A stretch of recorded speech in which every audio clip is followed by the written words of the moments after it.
Can I interest you in everything all of the time? A little bit of everything all of the time.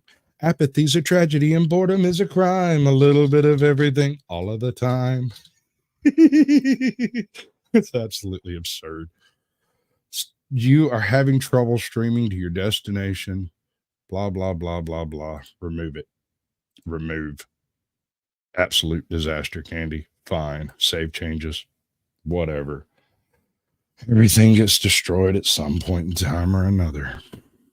What are the humans doing? No James Bond nonsense. Subversion is the term, if you look in a dictionary or criminal code, is explained as an activity to destroy. Do you think you're ready? Can you handle the truth? Or are you in denial and demand more proof? They demonstrate in real time how they're spinning you lies, but no one pays attention, no one opens their eyes. They walk around like zombies with their head in the mobiles, signaling their virtues with a pick on their profile. Yeah. You cannot subvert an enemy which doesn't want to be subverted. Starting from Hollywood movie makers to professors of political science, the rest, 85%, is always subversion. But according to the law and law enforcement systems of the Western civilization, it's not a crime. The United States is a receptive target of subversion. They fabricate our problems and pretend to provide the best solution, but we all know they lied. They lied about the weapons and they lied about health. They lied about the fact that they're transferring the wealth. You should really notice how they're pushing the fear. Keep everybody terrified and not thinking clear. Yeah. Things like religion, government system, political, economical system of a country. Manipulation of terms. We think that subverter is a person who is going to blow up our beautiful bridges. Subverter is a student who comes for exchange, a diplomat, an actor, an artist, a journalist like myself. And easily observable if you give yourself time and trouble to observe it. Said, do you think you're ready? Can you handle the truth? Or are you in denial and demanding more proof?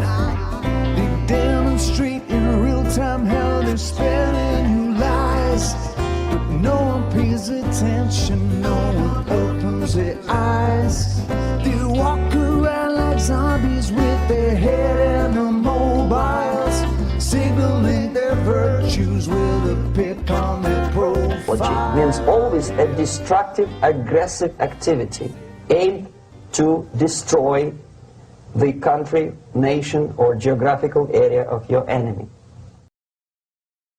Good evening, ladies and gentlemen. Welcome to Sasquatch Shills for Sasquatch Shills, so you don't have to listen. If you've ever had a question in your life, a position in your life where you just did not know what to do or which way to go, I have brought just the people for you. These people are absolute experts on absolutely everything, and I love the concept. I mean, who wouldn't? If you have a question, feel free to ask. They won't answer it, but I might try to. And remember, I'm not actually a comedian. I just play one on YouTube. The jokes are fake. The laughter is real. All right, we're going to start with Sandy. Good evening. How are you doing today? I am so good. Thank you for letting us do this. Oh, this is going to be tons of fun. You're going to love it. Well, I'm going to bring the other guy in while we're at it, just because, unbalanced. How we doing? Hey, anything we don't know, we're completely happy to make up. But actually, I just came here for the drinks, man. All right. I'm glad that showed up on time. Listen, so whenever the world was created, they created two beards, yours and mine. How did you get yours? I was born with mine. Well, this is my 5 o'clock shadow. You didn't, past 5 you know, That's brilliant. you know how it is. There's like the red streaks that are Irish, and then the gray is the wisdom. So Oh no, I'm just a milk vampire. I just no. All right, so tell everybody what your channel's about. Typically, I do this one screen at a time, but there's two of y'all, so we're going to go three-way for a moment, menage a trois for a moment, and then we'll do the hey, single. Go for it. Tell them everybody. You know that's my sister, right? Let's that. Let's not I get don't too care whether crazy. you watch Joy did or spray us with a water hose to separate it. Oh my Well, God! so my sister was spreading Sasquatch wisdom on her TikTok channel, and I felt the need to pop in and make up some wisdom on it. So I'll let her talk a little bit about her channel and how this whole thing started. Well, thank you for handing the baton, Ken. Honestly, it started because I was sick of so much bullshit. I had to drive on glare ice one day for 4 hours, and I had just heard how much money you could make for, I don't know, 6 million views on Facebook, and thought, you know what? I can make a few videos. Let's see what happens. So I started making videos that are 100% authentic and committed to 1 year. And the next thing you know, I'm sitting in the nationally recognized home of Sasquatch, talking about how it's the nationally recognized home of Sasquatch, and talking about it quite expertly, I might add. And the next thing you know, my brother's like, hey, let's do a podcast. Let's do a Sasquatch podcast. Now, I don't watch the news or anything of the sort. I had no idea how popular Sasquatch was at the time.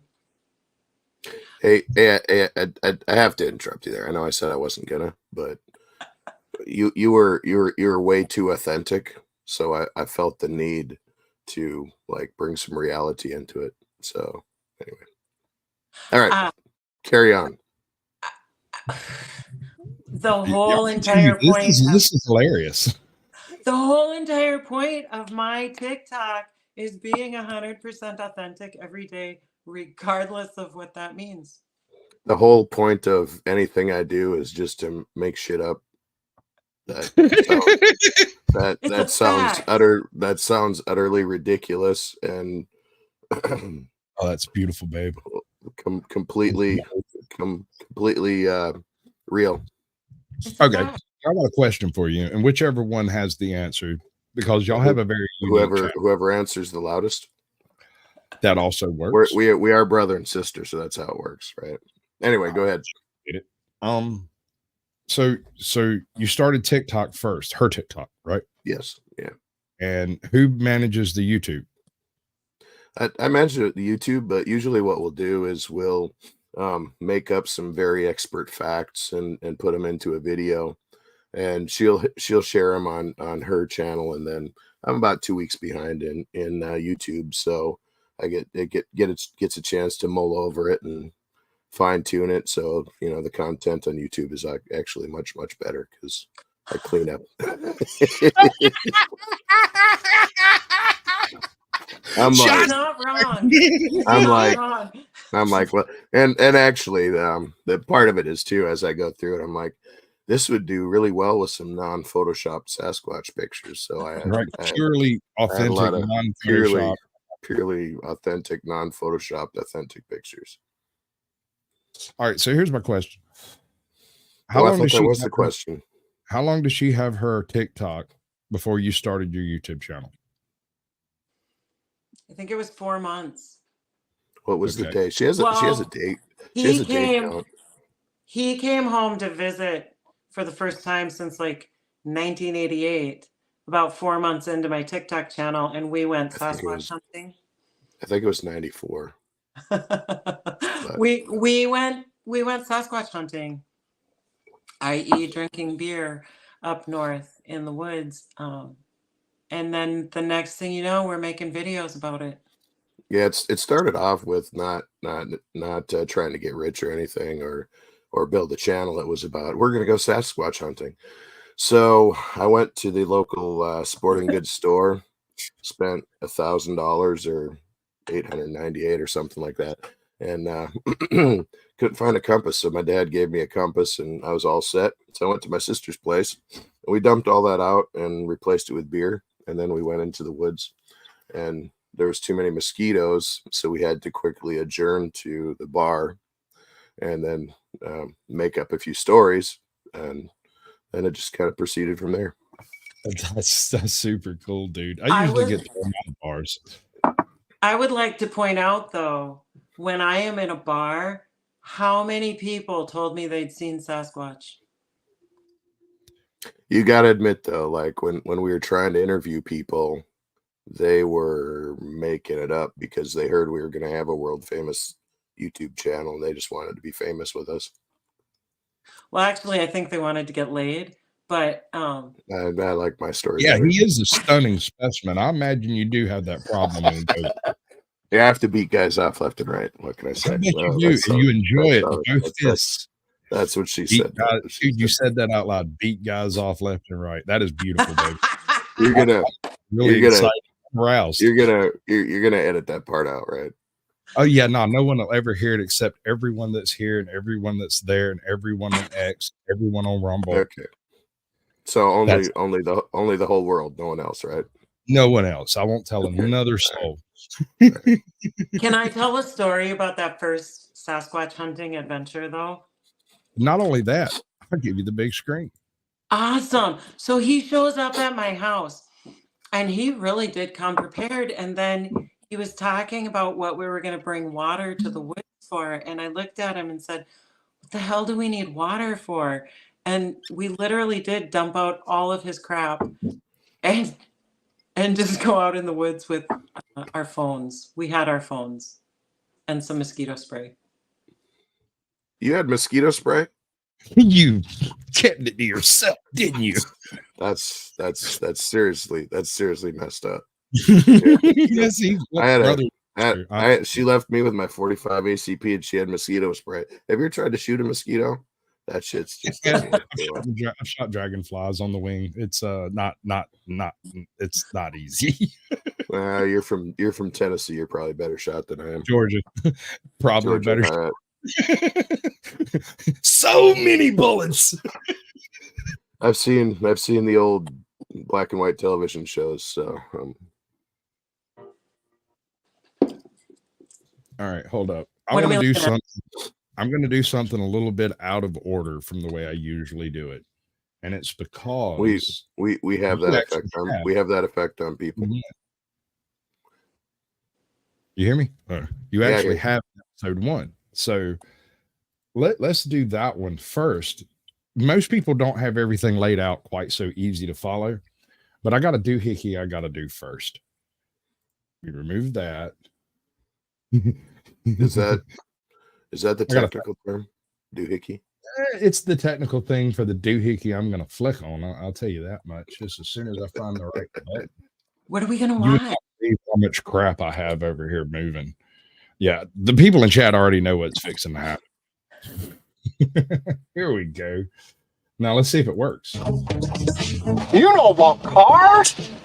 Yes, I'm a paleontologist. Oh, it's okay. There's dynamite in this bag too. I am a paleontologist. I'm a paleontologist. Paleontologists study really old stuff. Like crackers. Because bad movies are funny. Hey, who's the blonde chick? You got her number? Actually, she lives in Florida. Before I did that edit, like back when I first started the show, I would bring up TikTok videos and we would do reactions to TikToks. The first season was entirely just random YouTube creators laughing at people falling down.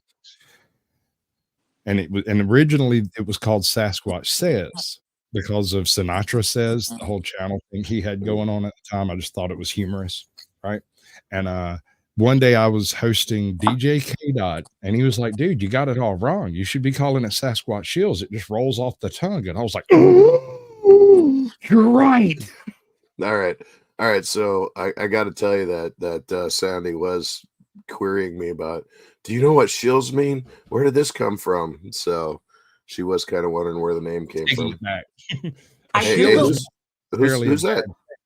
Who's that handsome guy you have on the screen right now? This is some fellow that's He looks heard it pretty back. awesome. Yeah, we're gonna let this first one. Well, it's six minutes. You want to let it play through, or do you want to talk over it while it plays? We can let it play, and We'll let jump it in if it's not and we'll funny. see where we go with it. How about that? That's a good start. He's just here for the beer, for the drinks. A while back, my sis and I decided to become nationally recognized experts of Sasquatch. You're probably wondering, how did that come about? Well, let me think. It was day 29. Good morning, friends. You like that dramatic intro? On day 29, and it's Tuesday, and I am sitting in the epicenter of the nationally recognized home of Sasquatch, where I You look like you're in a cop car. out in the morning and started in the afternoon. It's my delivery van. We should talk about that. AKA her Sasquatch capture van. Is it a white panel van? Sasquatch it is. You need a sticker that And says free so- candy, and then scribble it out in white Wi-Fi under the bottom. I've had to tell kids not to ever go near my van. Items that I move around, and But you never told Sasquatch. we have episodes about her trying to lure Sasquatch into it. There. Let me tell you what you do. You go and get you some damn fine rum, right? I suggest nothing less than Bacardi Gold. You put a pint of rum just inside the van, a shot glass on the little step right outside, and then little buds of really fine weed all the way up to it, and you'll catch me. I guarantee you. Sasquatch is actually more into the more basic stuff. He drinks something called foot fungus mash. We have a whole episode on it. We haven't shared his recipe, but we give you kind of the idea. Anyway, I think that's probably a better idea because my sister seems to think she can just push Sasquatch right into the van. I think that's probably not the best approach. I don't know, man. You never know. You catch different critters with different bait, I suppose. And I do have the bait. I gotta stop. I'm gonna get boosted off of every platform I got. All right, chill out. She's talking about apples, which are completely wrong. Sasquatch doesn't like apples. It's a myth. I love apples. It's a conspiracy theory. I just can't eat Sasquatch prefers beef jerky. Specifically, how am I still talking on that video? How long is that video? It's long enough for us to do a decent show. Not really. There's two more videos we're going to get to here in a minute. Don't sweat it. Okay, so here's one of the things about. So before you move on, so this is a lot of the first episode are from my sister's serious channel. So I figured I had to put it out there to give the origin story. Unfortunately, the origin story is authentic, which I have somewhat of an aversion to, but it's kind of where we got started. So we did have to put that in there. But if you want to move on, we can move on to the next one. I was just oh my God, not that one. This is the nature of YouTube paleontology. You see, you go and dig up the earliest video, and everyone says that at some point. Oh my God, I forgot that was on my channel. I was in such a love state of mind that day. It was something. Looks like you might have been coming down off mushrooms. Your pupils are huge. Oh, okay. So moving on. Right. Okay, so you've started a TikTok, he's started a YouTube channel, y'all collaborate to make content. I guess the next question is how that's pretty good. I've done that happens a lot when we're every morning I get something crazy authentic from her, and I go into reaction mode. So Yeah. Kids too. That's the way it works, man. That's part of why I put this whole thing together. A lot of people are out there trying to Iron Man their channels by themselves, which is what I've been doing. And it's not easy. I mean, some people get lucky, some people work really, really, really hard, and it just doesn't do anything. You know what? This is the most fun I have ever had because we don't plan anything we say. We are just shooting videos back and forth all day long. yeah, we've had that comment where someone's like, "Do you script this stuff out?" And I'm like, "No, that sounds like a lot of work." I will Right? say that Sandy's a lot better at just letting stuff flow. I have to kind of think about it, and you know, my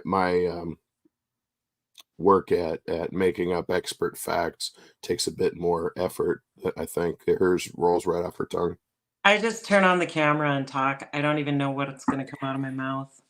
Sounds like you're a born YouTuber. You might have to work on it a little bit, bud.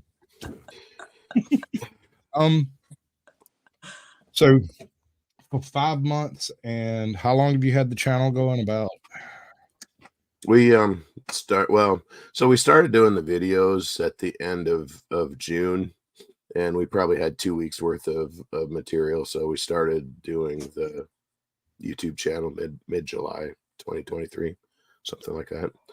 And what we're trying to do is we'll do we'll do one what I call a full episode, which is anywhere from 2 to 5 minutes, and then I'll take the more expert content and put it into a short, because most people's attention spans right now are about, in powerlifting terms, it would be about 3 reps. So you can't give them a full 5 minutes or they'll give up on you.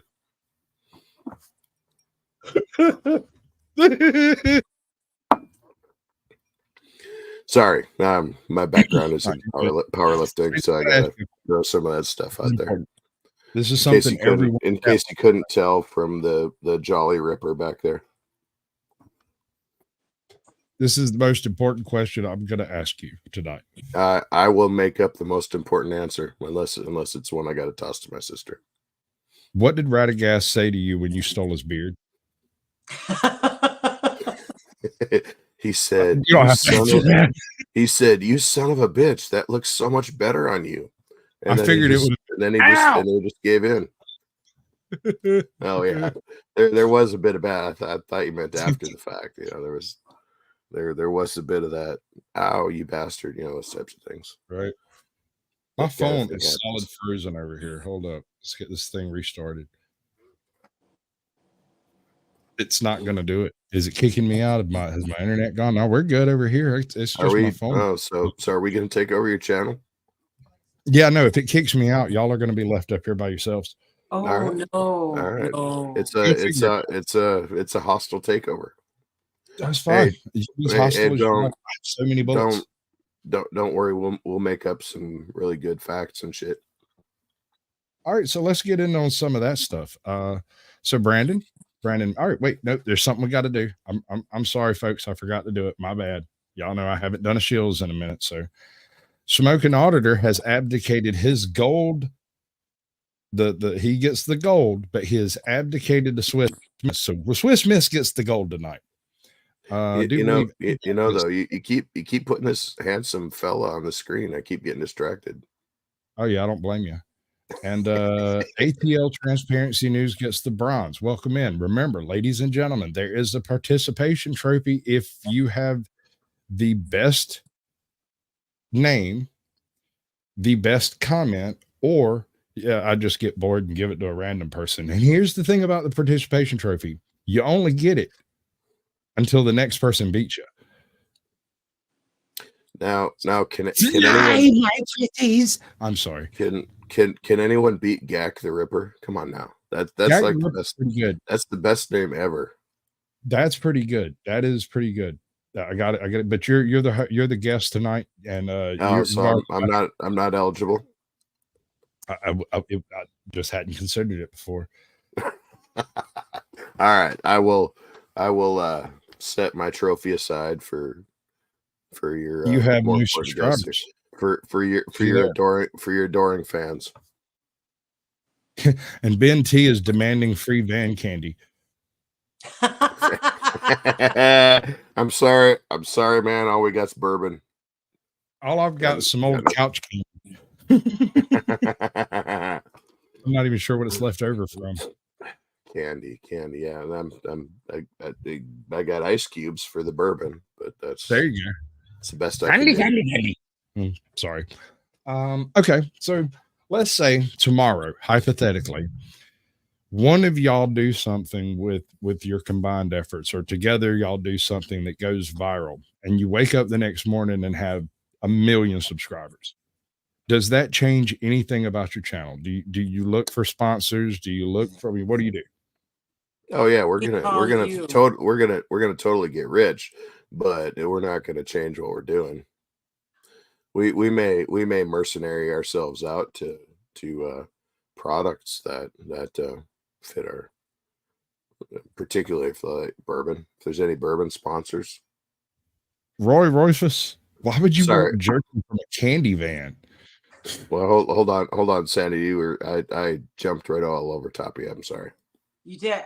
This is where we would probably have a disagreement. First thing I do if we go viral is call content creators who know what the hell to do when you go viral. Oh, well, a lot of those are in chat over here. If you happen to get that totally like that goes against our whole moral code of no. It up as we go. I strongly advise that you get some advice for merch, for sponsorships, for your tax issues you will definitely have after you get 1 million subs, because it's going to throw you into a different tax bracket.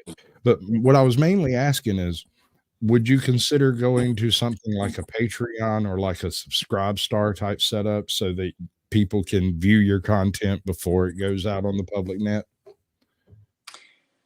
You know what? That's going to require actual research, not just making shit up. And I think I would have to talk to some actual content creators who know what they're doing to make that decision. Right. You know, we actually did have that conversation when we first started talking about doing a channel. My sister's like, Sandy's like, but we're not experts. I'm like, I don't care. But honestly, I do have some friends who have gone viral, and in less than a year, they were doing very, very well. And they did rely on other content creators for advice, and ended up getting managers, and are now traveling the world doing whatever the hell they want. So yep, it's worth getting expert advice if that were to ever happen. I never envisioned that happening, but maybe I should. So, and this very clearly demonstrates why my sister is the reasonable one, and I'm the one that makes shit up as I go. Somebody's got to. It never hurts to have the advice of actual experts. Sasquatch. Wait, hold on. Like you got, I thought we were the experts. On Sasquatch. Oh, yeah, okay. So I'm curious, have you gone viral? Do you have this issue? What are the humans doing? That's me. I had a few really, really popular videos right out of the box. One was called Odin, or a bunch of them were called Odin Seas. They're little shorts. They're just people falling down and hurting themselves. The idea is Odin sitting in Asgard and hasn't paid attention to Midgard for a while. And he turns and looks to see what people are doing, and he finds TikTok. Odin writing in TikTok. All right. Got it. So I am curious though, like what is the percentage of YouTubers who do go viral and are enormous? Well, that's kind of a funny question. As far as I've been able to determine, all right, you have some people that go that are successful and they never actually go viral, but they constantly throw out high view vids. It's not the same as going viral. It's just a successful format, channel setup, and execution. Then you have people like Harry Nuts. Harry Nuts does nothing by any kind of script, design, or mechanism. All he does is when the intent strikes him, he pops open his phone and either goes live and talks to the people in chat, doing whatever it is he's doing at the time, or he films whatever's happening at the time and uploads it either as a short or as a short video. Old cars, old tractors. The one he had go super viral was a video at a rodeo where for all the world it looked like this little cowboy dude body slammed a horse. He was riding along and the horse went off kilter and the dude puts his feet down and it goes straight over the top of him and he sidesteps out from the horse, and I swear it looks like he grabbed it by the reins and slammed it on the ground like Hercules. It was hilarious. All right. Against my better judgment, I'm going to be serious for a minute here. No, don't do it. It ain't worth it. usually not because it usually falls flat. But anyway, like when we started doing this stuff, it was just for fun, and we've had a great time doing it. And like whether we go viral or not, there are people that come out and just love the content, and I think that we're really not like anything else out there. And my sister and I, we do have a great chemistry with the videos, with how we do stuff. So even if we end up not being millionaires, which is kind of hard to fathom because we're so awesome, I think it's worth it just because number one, we're having a great time doing it, and number two, there's one guy out there that's really enjoying it. So why not keep doing it? Can I say something, Ken? No, yeah, absolutely. Okay, honestly, this is exactly what we did when we were little kids, except we would make peanut butter sandwiches and throw them in a backpack. Like, this is just what we did out in the woods, digging up dinosaur bones and taking pushed over trees and building forts. Yep. We've been making shit up since we were like 2. So now we're just sharing it with that one follower that really enjoys it. Right, that one guy. No, dude. That one. All right. So all right. So there's 2. There is a couple of people out there that really enjoy it. Regularly, when people happen to notice, when they look up and they go, oh, my favorite is when they can't place where they know me from. I'm in a small town, so everybody thinks they know me, and they're like, "Do you ever work at ARI?" No, sir. Do you ever work over here at this place? No, sir. Do you ever work over there at this place? No, sir. I know you from somewhere. And I'll sit there and let that go on for about 45 minutes, and right before they leave, I say, "What are the humans doing?" And they'll stop and just stare at me. And it doesn't land. It doesn't land. They don't get it. They walk away. And then the next time they see me, they go, "You're that guy on YouTube." All right. So you got your catch. So I'm gonna throw out my catch. I'm like, what? That's kind of that's when Sandy says some crazy shit like the sky is blue. What? Anyway. Okay, but this is kind of funny because I didn't think anybody who knew me was watching the Sasquatch stuff or anything else, really, because they never hit like, they never comment, they never let me know. But every one of them has sent me some kind of Sasquatch meme or something. Yeah. My students gave me Sasquatch gear for Christmas. Bro, by the way, that I have a yellow Xterra, and it is covered in so many Sasquatches and cryptids, little plesiosaurs and unicorns and jackalopes. And as soon as anybody found out that I was calling myself Sasquatch, they went, A, that makes sense. And B, here, you need this more than I do.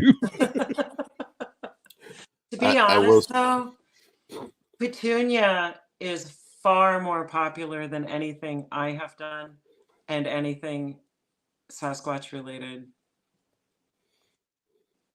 So that being said, everyone needs to go out and watch the Petunia abduction episode.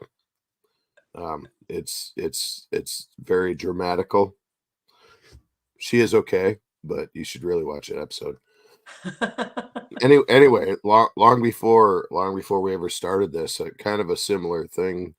I used to do powerlifting competitions, and I would go to competition. There was an announcer that did all the national stuff, and he's like, "And this is Ken Gack, and he left Washington State, and the Sasquatch sightings in Washington State dropped by 90%." Go figured, huh? I'm like, thanks, man, thanks. It works. I do. So I guess it was a natural progression. Oh yeah. You got to work your way through all the issues and the clanks. Like we have heard here on her phone, because her Macintosh has gone rogue on her. It's decided it controls everything. It is the captain now. And I can't help you with a Mac. That's beyond the pale as far as I'm concerned. Apparently, I can't help myself with it either. Yeah, no, as far as I've been able to find out, it hasn't been restarted since her PC crashed, which may explain why her PC crashed. Yeah, I think it hasn't been restarted since the Y2K rollover.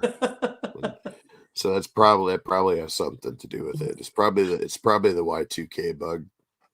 I didn't know you had to restart them.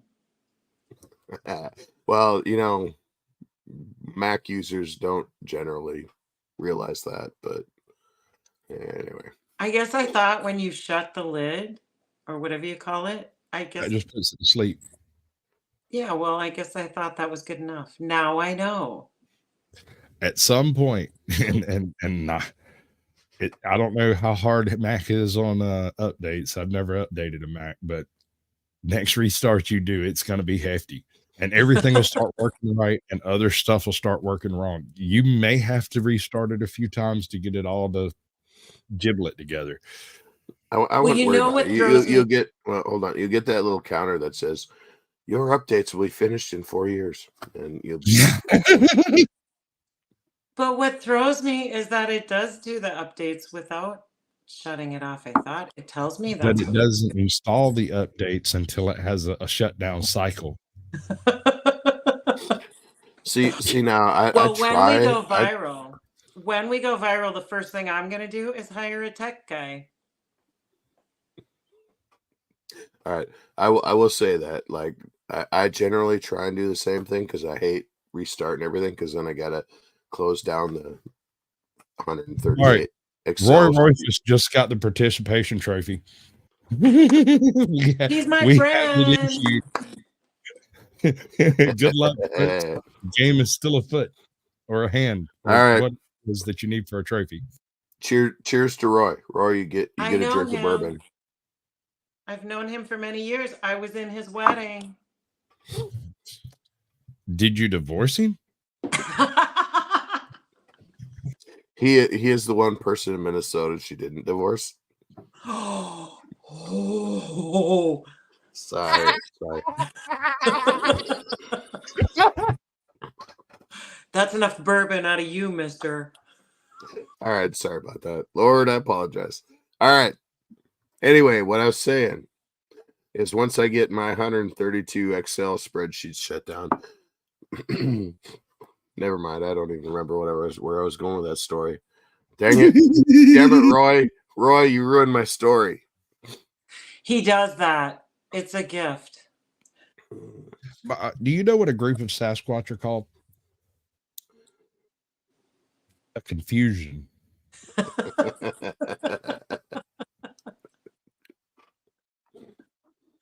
There you go. I'm sweating. I'm sweating. Yeah, I'm kind of hot. You'll get over it.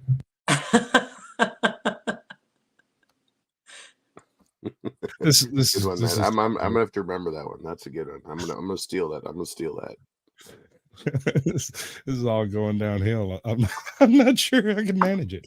Well, Okay, I can give you some lessons on that. That's the story of my life. that's what she said. No, just reined it in a hair. Okay, so the premise of most of this is to have a good time. We're going to enjoy it. So let me ask you this. You wake up tomorrow morning, step out your front door, and you literally see a Sasquatch. What do you do? That could happen. That could actually happen at my house. I cannot tell you how many sightings there are right here. I've asked myself what I do in that event so many times. I probably run, honestly, but I hope I have my phone with me and I take some footage. Well, I would have to say, I turn 90 degrees and take a picture of the side yard and the fence, because as we all know, no one ever gets a picture of Sasquatch. So if I actually got a picture of it, no one would believe it. I have to, can I tell you an actual Sasquatch story? Honey, you can tell me the basis of the universe. We've got another 15 minutes to kill. Awesome. So I'm going to tell you. I'm not going to out the person who gave me the story because I offered to put a bag over his head and duct tape him to a chair so nobody could recognize who he is and then interview him. And he's having none of it. But he used to good time. He used to have reason to drive to Canada every day, right? Through northern Minnesota, where we're located. And wait, hold on. Hey, hold on. Isn't it northern Minnesota? You didn't say it with a Minnesota accent. Minnesota. All right, go ahead. That's not relevant to the story. So he is driving. That's my job, is to not be relevant. By the way, I do have some evidence. So, like when that Sasquatch showed up at my front yard, I took a cast of his footprint right there. You see that? I didn't actually have any plaster, so I had to do a reenactment. All right. But do you want to hear the actual story? Like, this is a true story. True stories are kind of against our moral code, but he can go ahead. Thank you. Okay, so he's probably like 40 miles north of where we are, and it's 2 a.m. and he sees something that he thinks is, I think he said it was a moose on the side of the road, but the closer he got, he realized it was bipedal. So it's walking on two legs and is standing on the edge of the road. And we have a reenactment of that in a recent video.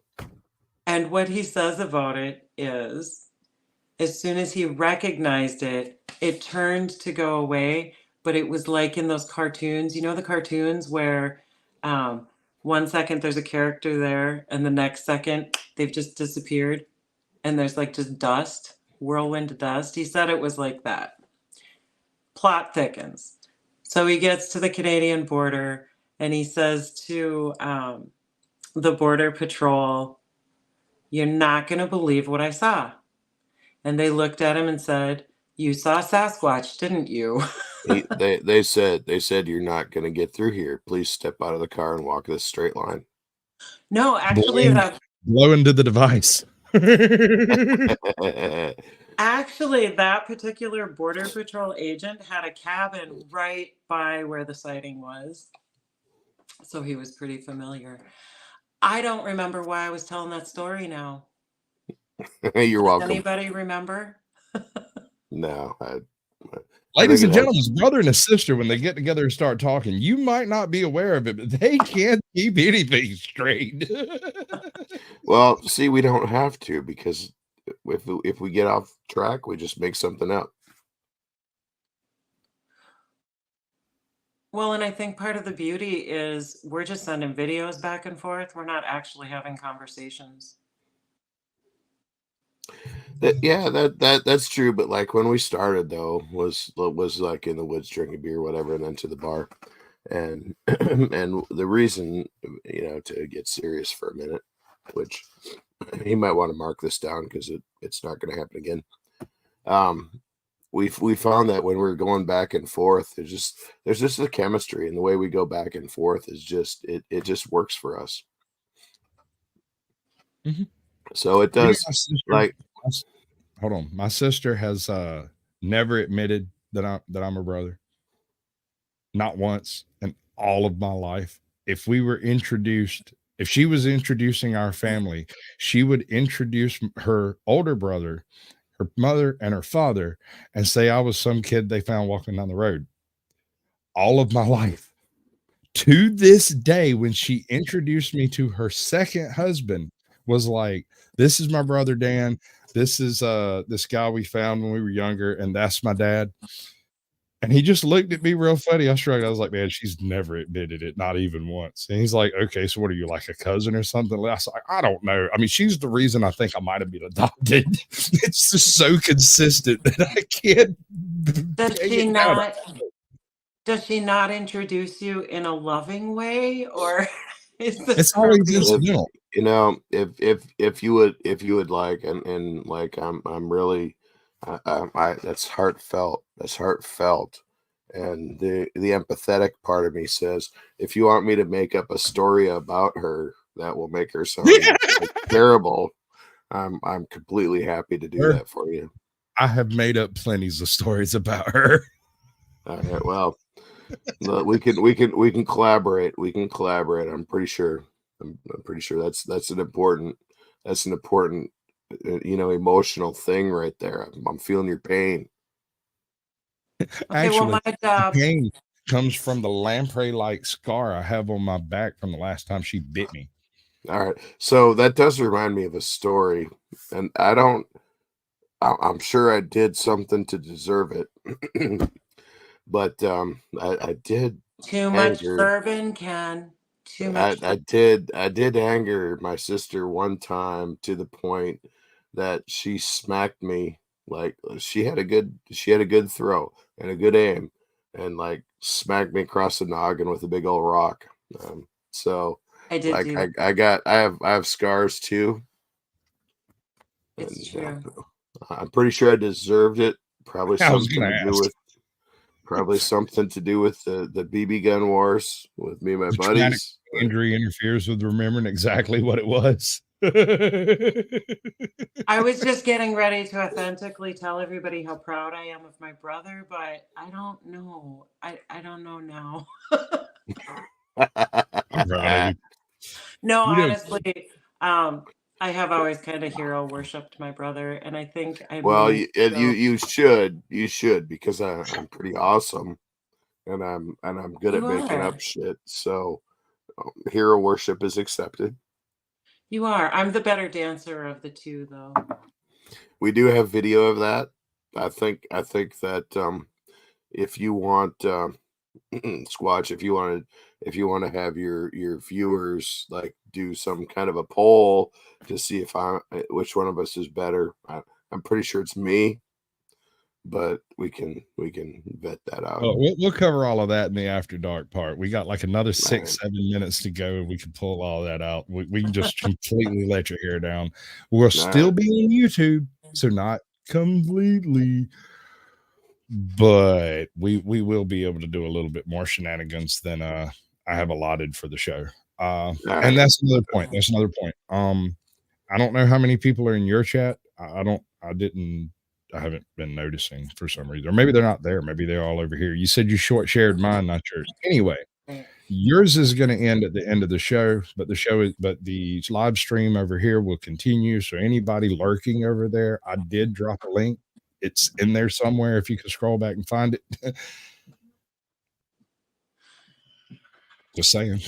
So we didn't really discuss this before we started. Like, how long are we on this little podcast? This is for another 8 minutes or so. Okay. After that, if you've got something to do, if you need to walk dogs, go smoke a cigarette, give your husband a Hummer, whatever it is you got to go do, feel free to go do it. It's the rest of it is just an opportunity. I have a few people backstage. I got some in chat that are liable to come up. I have some videos we can react to. It's Cryptid Hoaxes Iceberg. So it's a whole bunch of different confirmed hoaxes of cryptids of different descriptions. We got Diamond James in the chat. Welcome in. I think that might be my very first ex viewer. Well, before you go there, Squatch, I will say that any of the hoaxes that I have claimed on our channel are not confirmed. so like I will deny any of them, like, under a court of law. Okay. Welcome to America. You have every right to not deny or confirm as you see fit. I support your fucking right to do that. I am innocent until Squatch proves me guilty of then hoaxing. you're good, bro. I'm out of that one. All right. Okay, final question. We're gonna shed dig with it, okay? All right. What happens? I understand everybody on Earth's out there looking for Sasquatch. Well, I'm Sasquatch. And what happens when Sasquatch comes looking for you?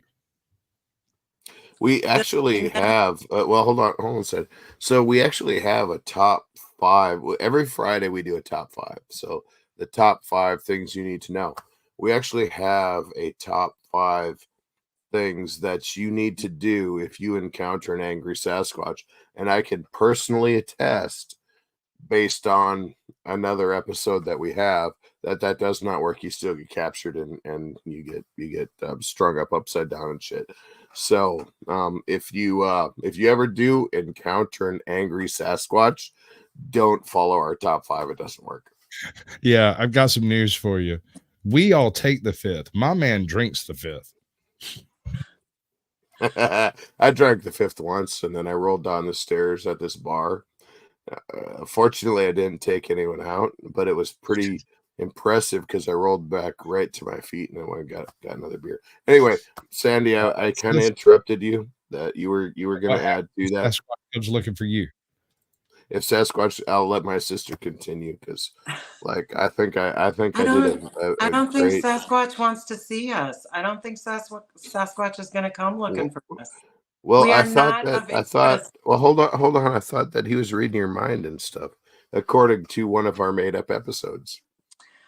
I mean, if Sasquatch was going to come looking for us or anyone, he would do it, and there would be sightings, and there would be not blurry photos. And but there are sightings. There are, aren't they? It wasn't me. But so if Sasquatch comes looking for you, the best thing to do is to have a drink, and if Sasquatch offers you any of his foot fungus wine, I would just pretend you're drinking it. I wouldn't actually drink it because from the stuff we made up about it sounds nasty. I wouldn't try it. Okay, but I still don't think Sasquatch is actually going to come looking for people. Why would he do that? Because we're awesome. I mean, he may look for everybody, but I think he may look for you and I, like throwing rocks at your roof to like. Well, no, I swear to God, I'll just knock on the door like a normal person. It's not going to be that hard. I bought an Xterra to come meet some of the guests for Sasquatch Shills. I've only met a couple so far because it's a crappy truck and I'm not done fixing it. And you don't have enough candy in it and stuff like that. Candy.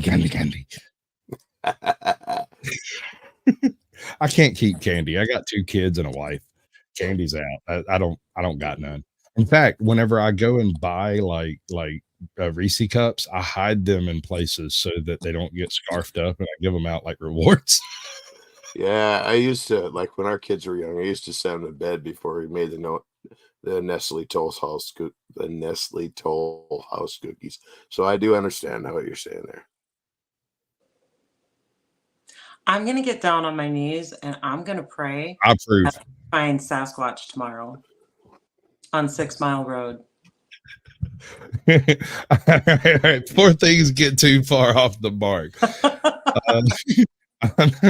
Hey, Squatch, things can't get too far off the mark. If you follow our channel, you know that we're as far off the mark as you get. So come on, man. Give me half a chance. Stick around for an hour. that sounds like a challenge. All right, tell you what, we'll start with you. This is the end of the show. It is not the end of the live stream.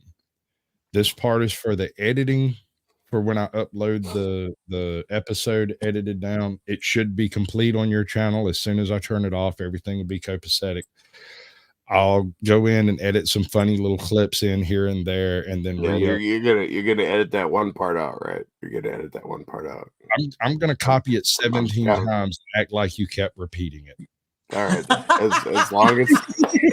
as long as it's only 17, I think I'm good with that. I'm gonna do it twice at the beginning, twice at the end. Whoa, hold on, twice at the beginning. Now we're going a little bit overboard. Well, all right, here. Sorry, tell everybody bye as if you're leaving, but you ain't got to go nowhere. All right. This is the part where you say bye, everybody. This is so and so's channel, and yada yada. Oh, yada. hey, whoa, hey, this has been the best hour of drinking bourbon that I've had in like at least 3 or 4 hours, and had a great time with the Caucasian Sasquatch. Do follow his Sasquatch Shills. He has some great content. And my sister and I, you can find us on the Expert Sasquatch Experts, because we are the Expert Sasquatch Experts, and anything we don't know, we are completely happy to make up. So if you have a question, send us your question and we'll make something up about it. Magnificent. Sandy, tell them all about your channel and what your TikTok and what you do. I don't make stuff up. First of all, it's complete 100% authenticity. And you know what? I am going to just say thank you for giving us this experience so early in the game so that we can have a strategy session to do it better next time. Wait until I tell you all the good stuff that happens after this is all said and done. I'll get to that in a minute. So for the moment, let me drop you backstage for a minute. We're going to do the talk out right quick, like this is a show, like we're actual professionals and stuff. There's going to be some music. You can go to the bathroom, walk your dog, whatever. You'll have a couple of minutes to play around, and then we'll all be back in. I'll bring everybody up from backstage and drop the link in the chat again. And then it gets really fun. All right. I'm terrified, to be completely honest. But appreciate it. All right, ladies and gentlemen, this is the end of the show, not the end of the live stream. If you want to stick around and check out what's going to happen backstage, or rather in the after dark portion of the show, I have some cryptids up that we're going to look at and laugh at and giggle about, a bunch of hoaxes. We may discuss a few Sasquatchy type expert things, and we may not. It depends on who comes in backstage, who joins us on panel, who shows up in chat, and how that goes. Everyone's welcome in chat. Previous guests are welcome on panel, and yeah, vicious mods, be careful. Love each and every one of you like a brother and a sister. But if you give me any trouble tonight, I will run every damn one of y'all off this mountain. 3, 2, 1. And here we go. On my own, here we go. If you're looking for the guilty, you need only look into a mirror. The communists declared that the real differences among our people constituted the weakest and most vulnerable point in our social fabric. It's MAGA country. This is no hoax, ladies and gentlemen. I urge you to run for your lives while you can. We're not making this up just so we can take over the world. The old dinosaur media isn't dying, it's dead. We are the new media. This is our world now. Lay down and die. Peace was never an option. So if we don't step up and win this culture war, then who the fuck will? Let's wake the fuck up! We're gonna get naked. No. I'm locked in here with you.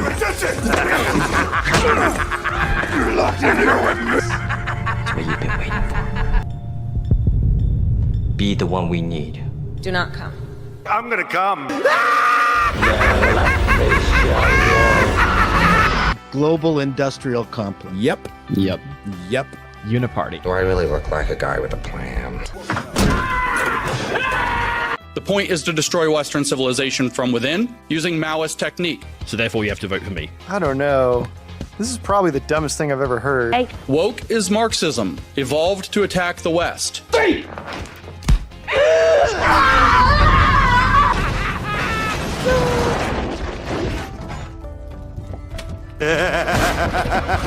Stop giving up. It's only just begun! Now! Do it! Yes, you can! I'm gonna do what's called a pro gamer move. Just do it! Are people bitching about that? Some people. Of course they are. Oh, fucking A. All right, got it. Yeah, too fucking bad. All right. Yeah.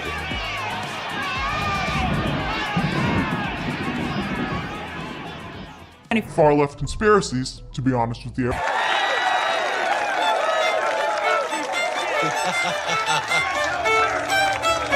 Ain't no single entity going to swoop in and save the day. You are going to be continuously let down if you place all of your hope into one individual.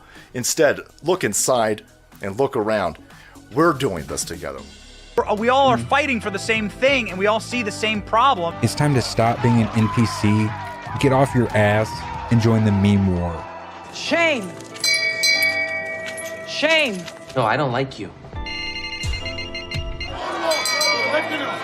Shame! If we were in the wild, I would attack you.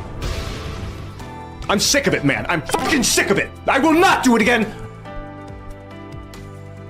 Thank you. I wonder how many people feel exactly the same way. Yeah.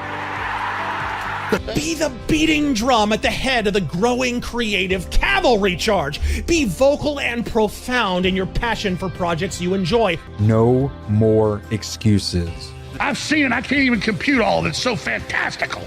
You've not seen nothing. You ain't heard nothing. You ain't smelled nothing like this. I don't have words to tell you. A new world order. We are in the beginning of a mass extinction. Some of you may die, but it's a sacrifice I am willing to make. Hey, wait a minute. You control population, you destroy the family, and then you you sow division. You don't need a destination when you're running on an omnidirectional treadmill. Are we ready for a new world order? You'll never defeat the human spirit. You'll never defeat God. You'll never win. Pray that he is watching. Against all the evil that hell can conjure, all the wickedness that mankind can produce, we will send unto them only you. On my own, here we go.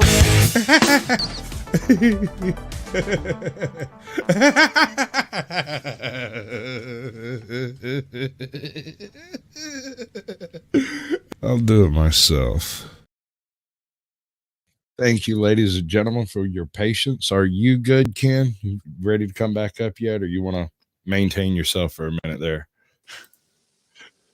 You be hammering pretty good, hon. I'm impressed. I'm really impressed.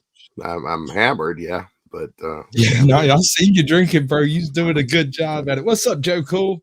I'd like to see the expert people I've ever met. They are both experts at the experting of expert stuff.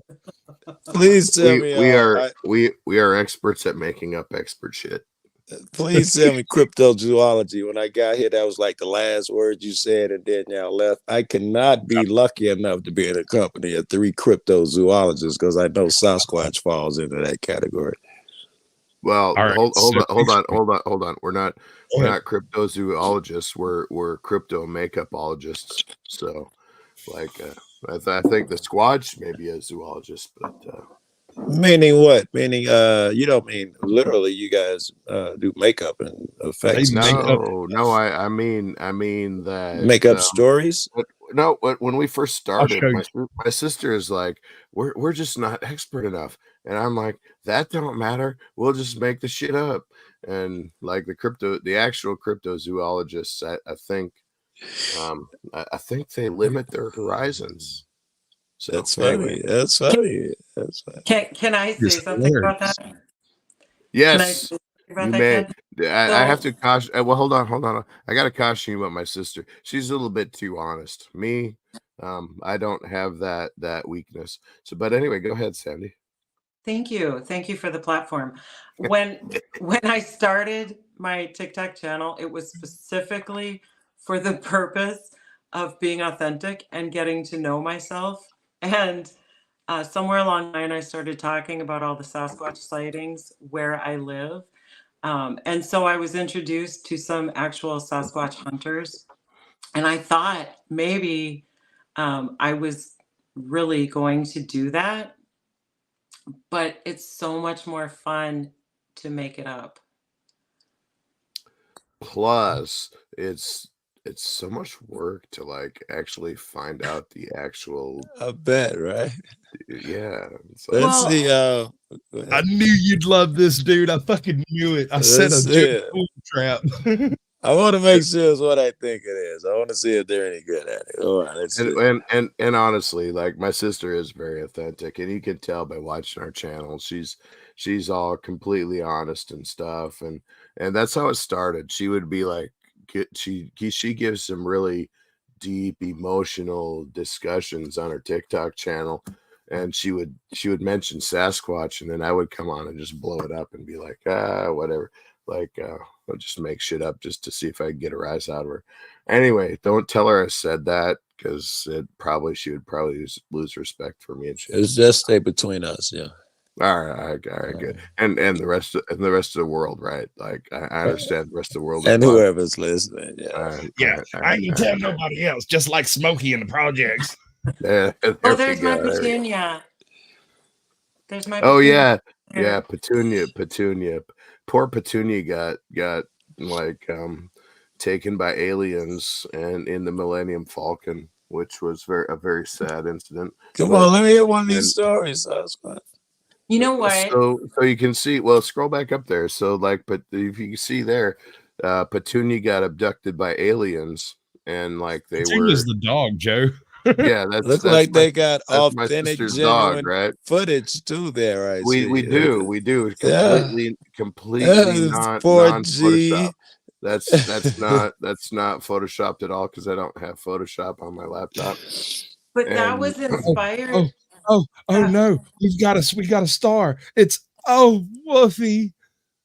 Woofy. See there. She did relax a little bit once the Millennium Falcon like came out of warp I see speed, the Millennium Falcon. Yeah. Okay, but that was inspired by the aliens who showed up at the mall in Miami. Oh yeah. Yeah. That was recent. I saw that. That was pretty good footage too, man. You got to give it up, man. That was pretty impressive footage, man. We are also journalists, so we covered Sasquatch. That's we good. covered that. Hold on, we got a new person in chat. His name is Midsize Sus. Okay. I think he's mid-sized sus. I think that's a little bit sus. I know that you said that your Sasquatch was like 6'10" or something, but mid-size is a bit sus to me. It's Tuesday. Remember, it's Tuesday. It was a hobo in a fur coat. Okay, so mid-size is a bit sus then, and I'll make some stuff up about that later. Okay, good, even better. All right, so this is where I'm going to break it down to everybody. Joe, you haven't had Sasquatch Shills yet because you keep changing your phone number. Yeah, I'm probably like, I'm scared to count how many phones I'm into at this point. I get another phone number, call him a week after that, it's gone. Yeah, you know what that was? I had a shitty ex-girlfriend, bro. Hey Joe, tell us about you, man. You got stories, man. I know you got. I can Oh tell. no, he can't tell his stories here.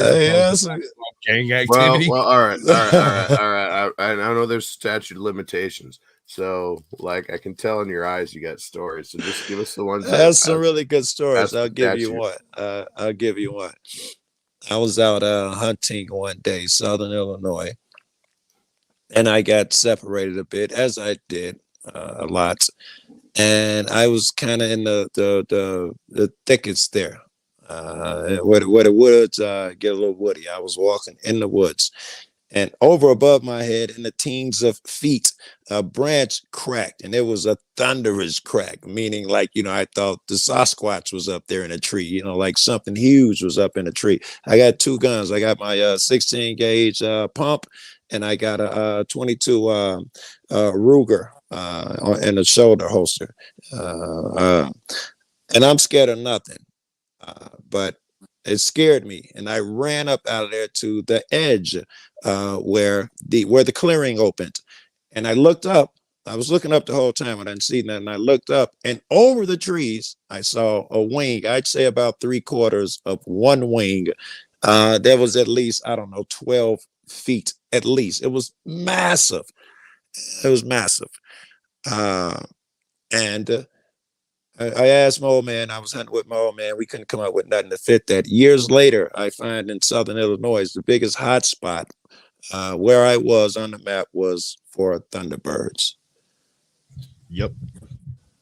In fact, the most recent 3 sightings that have been documented by anyone other than just me and Joe sitting over here talking on a panel is in 1994, 1998, and 1999. There was a suspect sighting in 97 that was thought to be a condor, because they did capture a condor in like the mid 90s and returned it to the west coast. Right on. So how does something that large go undetected the majority Storms. of the time? That's the reason they're called thunderbirds, is because they ride on the storms. So that's probably how, when you... There are so many Native American legends about that. Yes, ma'am. Yes. All right. Can I throw out a theory here? That's good. I don't know. I might have been smoking too much, but think about this. There's a giant bird out there running around. It's a giant bird. So it's hard for it to fly since it's so big. As soon as a storm comes in to where the wind picks up, that gives it extra oomph to its flight so it can actually fly.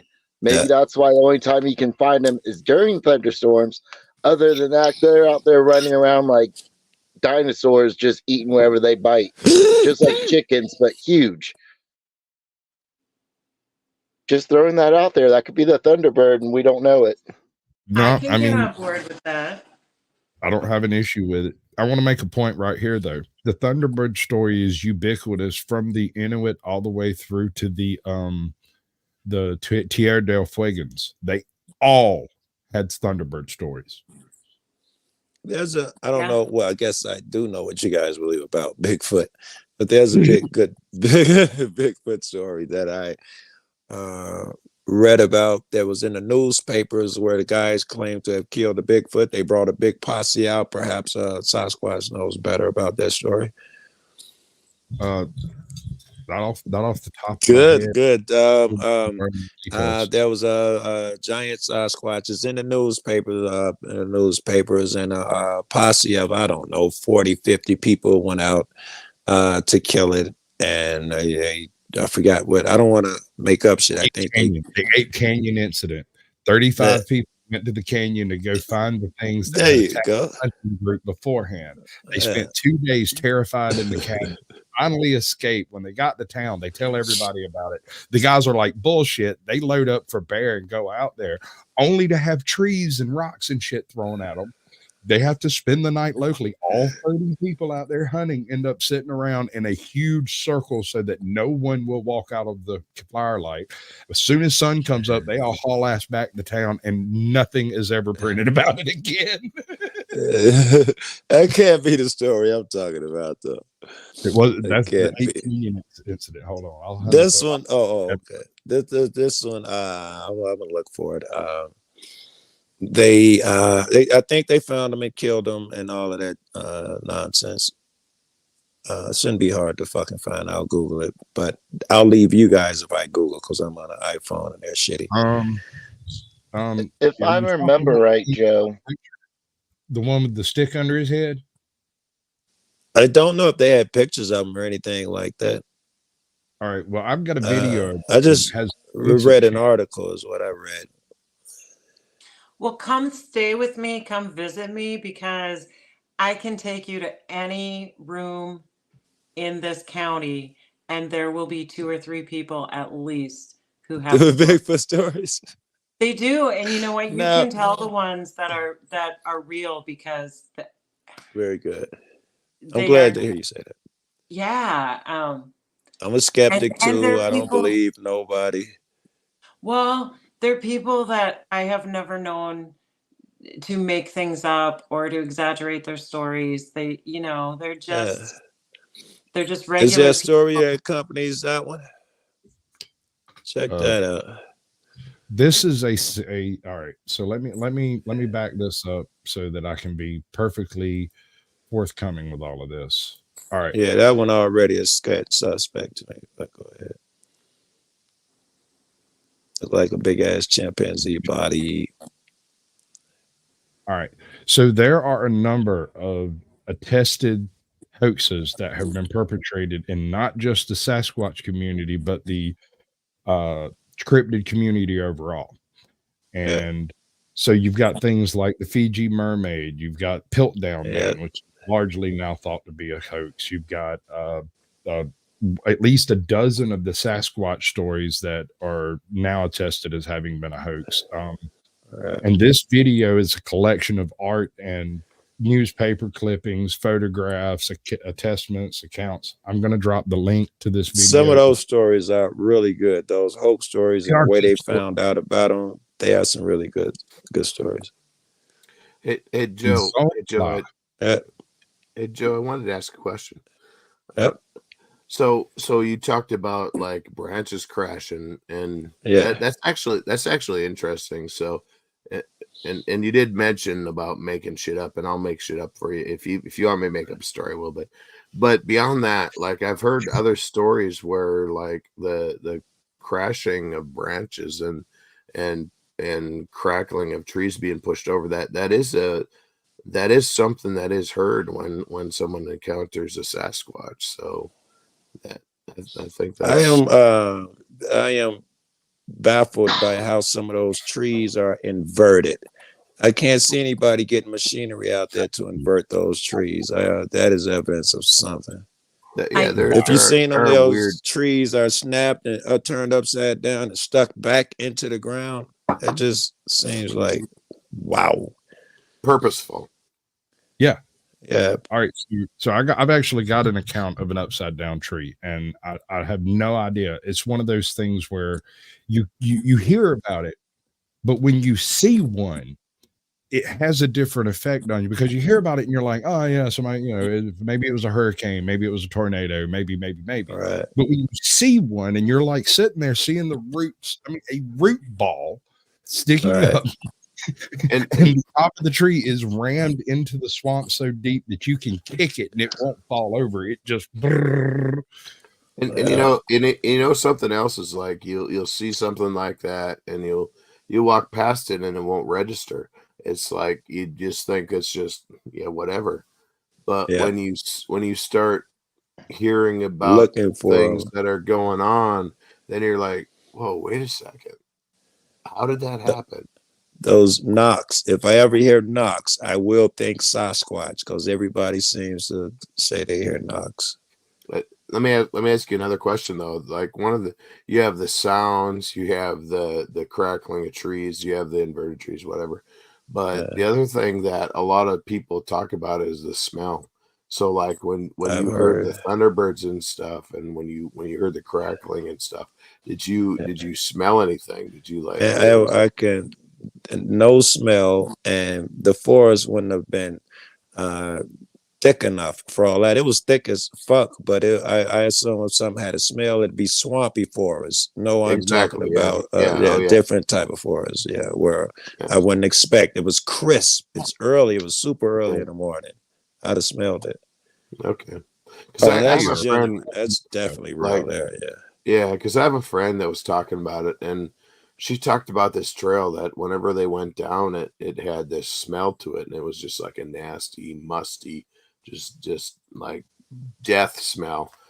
But like after going down there and smelling it, not realizing what was going on, they actually had a sighting and stuff. So then things started coming. Then together. they put it together. Yeah.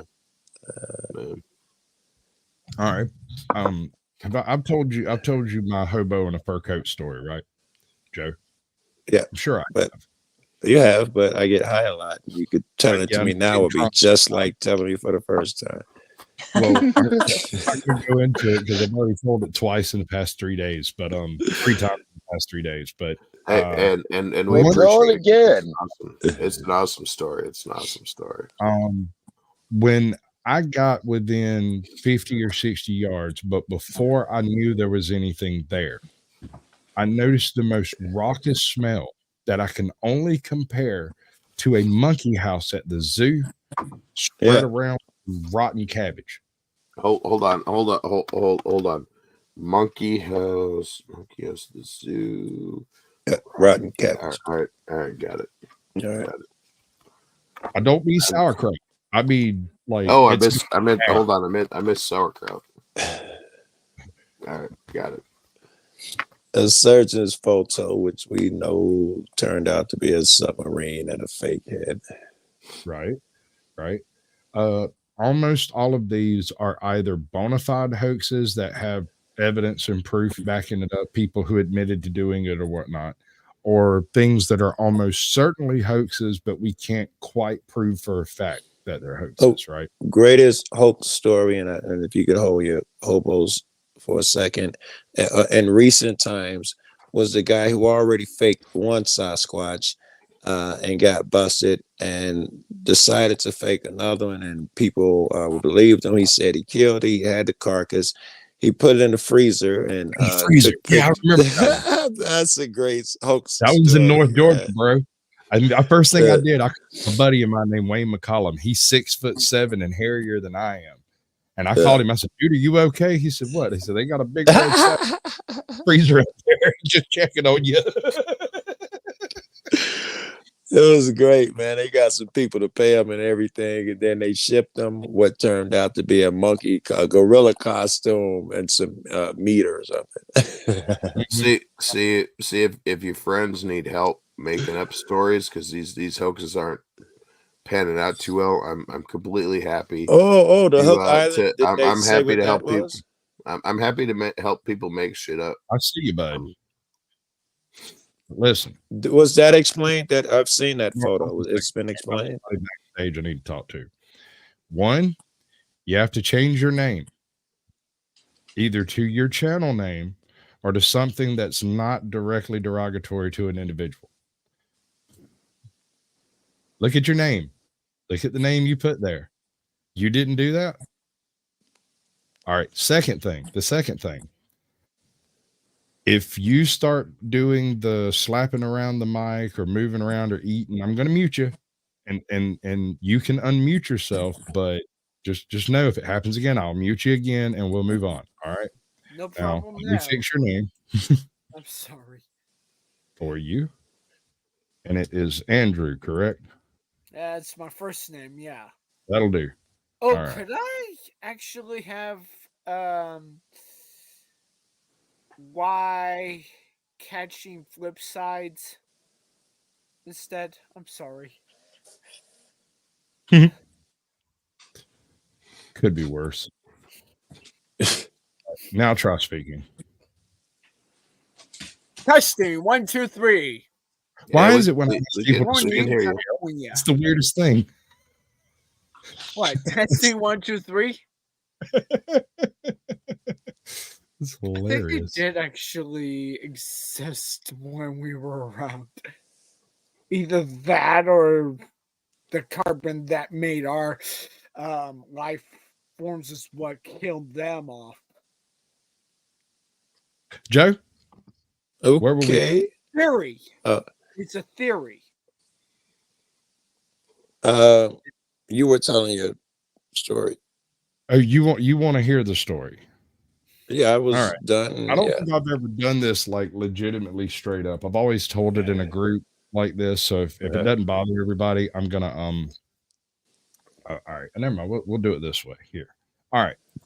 So 1997 was one of the driest years I've ever seen.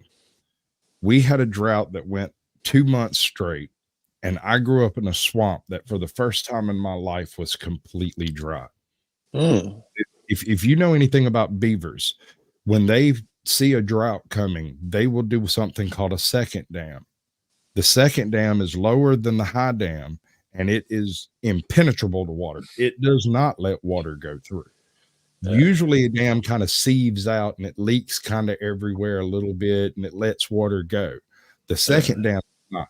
It is inside the first dam and below the level of the first dam, and they will fill the space between the first dam and the second dam completely with mud.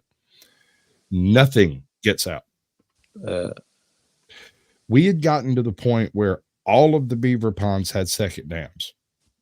Right. And even they were starting to run a little low. Get exposed. Right.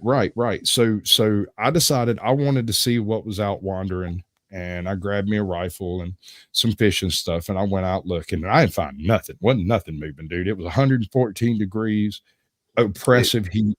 Everything's laying down. It's Squatch. It's purely curiosity. What rifle did you have? It was a 22. Okay, all right. I think it was a Ruger.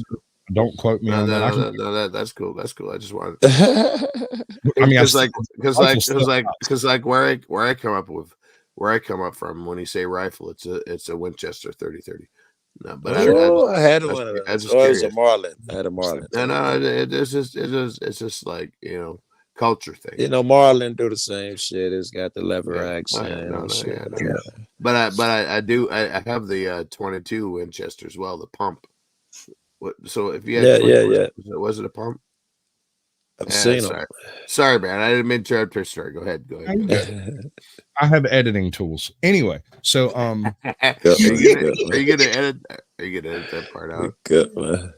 I'm sorry.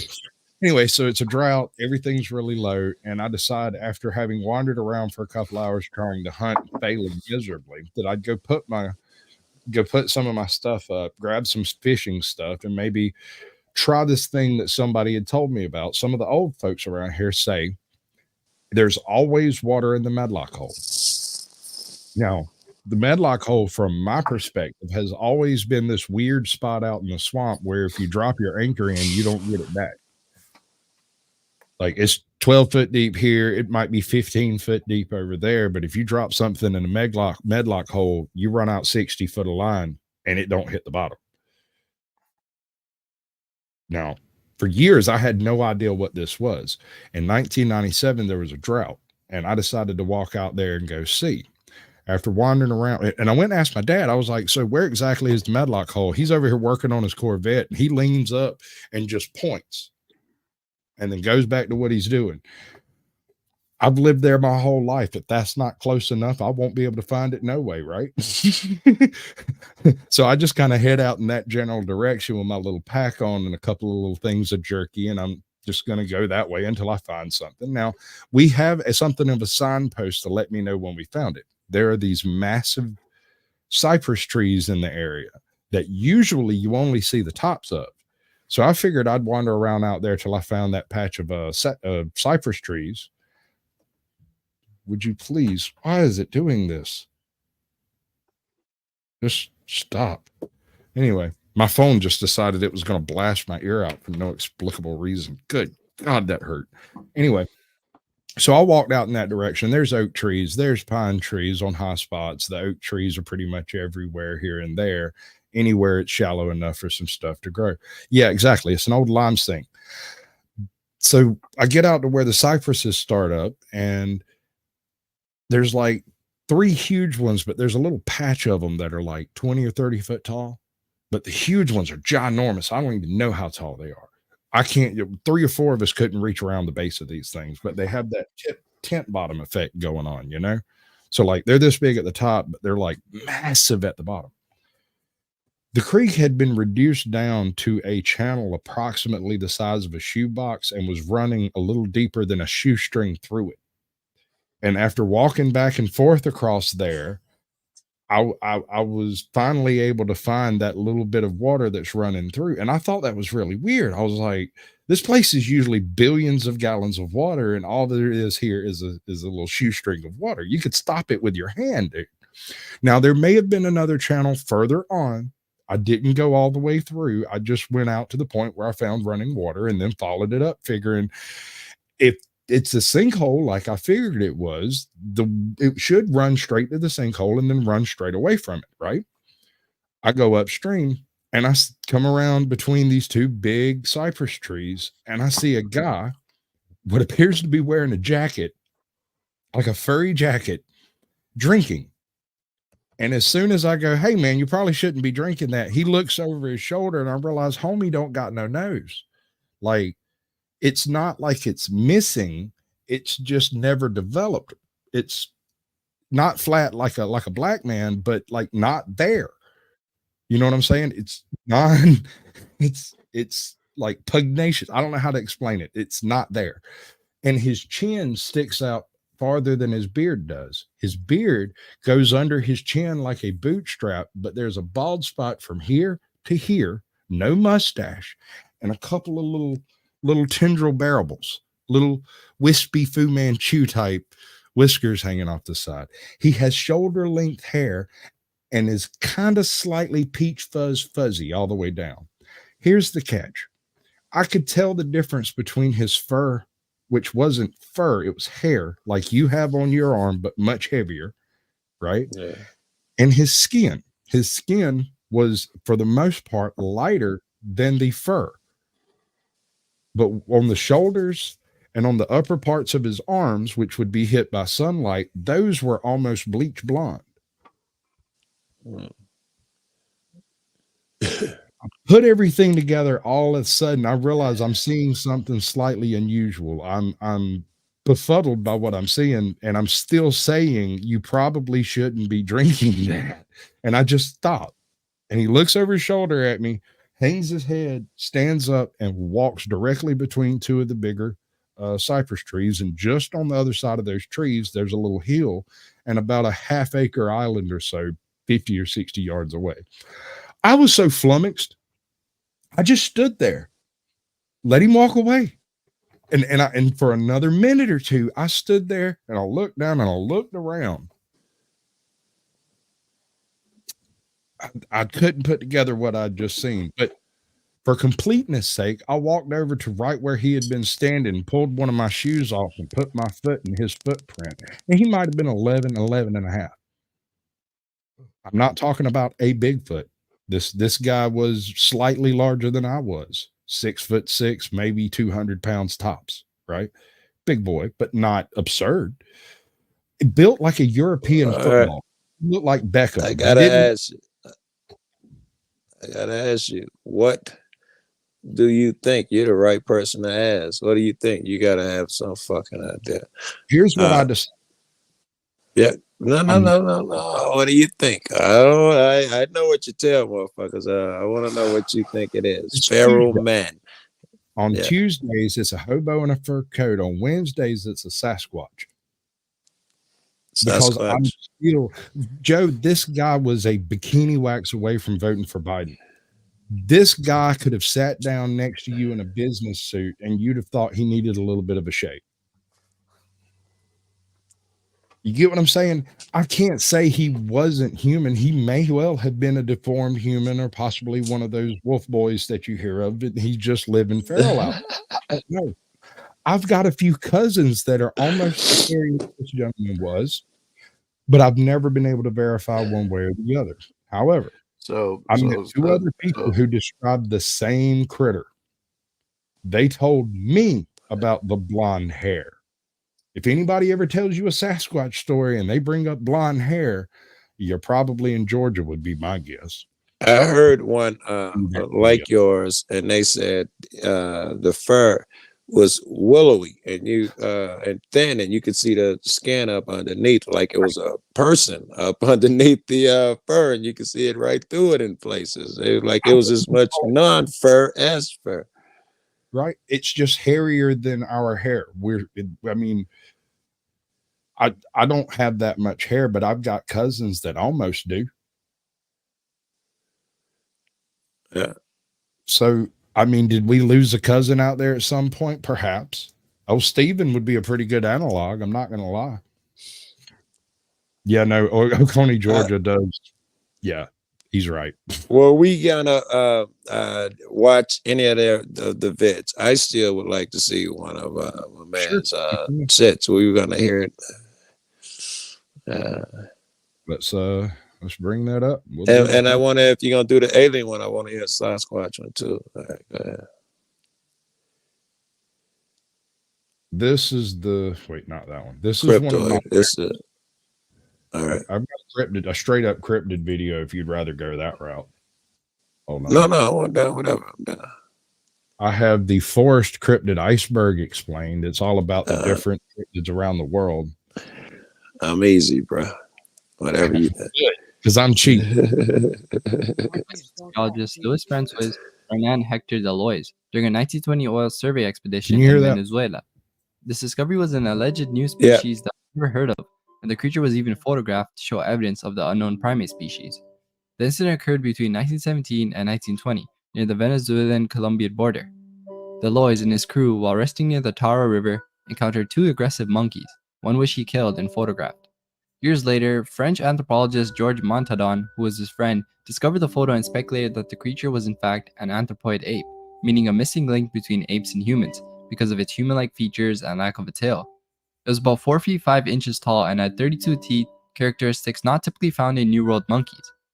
Montadon even created a new genus, Amenoranthrompoides, and named the species Loicy in honor of its discoverer. Montadon ended up presenting this hypothesis at the French Academy of Sciences, but critics soon pointed out that the features of the photographed creature resembled a spider monkey, including its facial structure and sex organs. The size of the monkey and lack of tail were also points of contention. The skepticism led to heated debates, and Montadon's hypothesis was increasingly viewed as fraud, especially as he failed to provide convincing evidence to support his discovery. Today, the identity of Delois' ape is largely regarded as a spider monkey, and the story is thus considered a hoax or a case of misidentification. Giant penguins. It could have been a howler, a misplaced howler. It looks like a howler monkey. You think? Do howler monkeys have tails, though? I think howler monkeys have tails. Unless they've been in a cage, yes. When howler monkeys are in cages, first of all, they don't have an extremely long tail. They have a slightly abbreviated tail. It's a little bit less than most monkeys. When they get in a cage, they have a tendency of trying to put trying to sit down in the cage, and because the tail has to bend left, right, or back, eventually it kind of dissociates the bone structure, and they lose in inappropriate cages. They lose their tails or part of their tails, depending on how they sit on them. So they may have only had a nub, or there may not have been a tail there at all.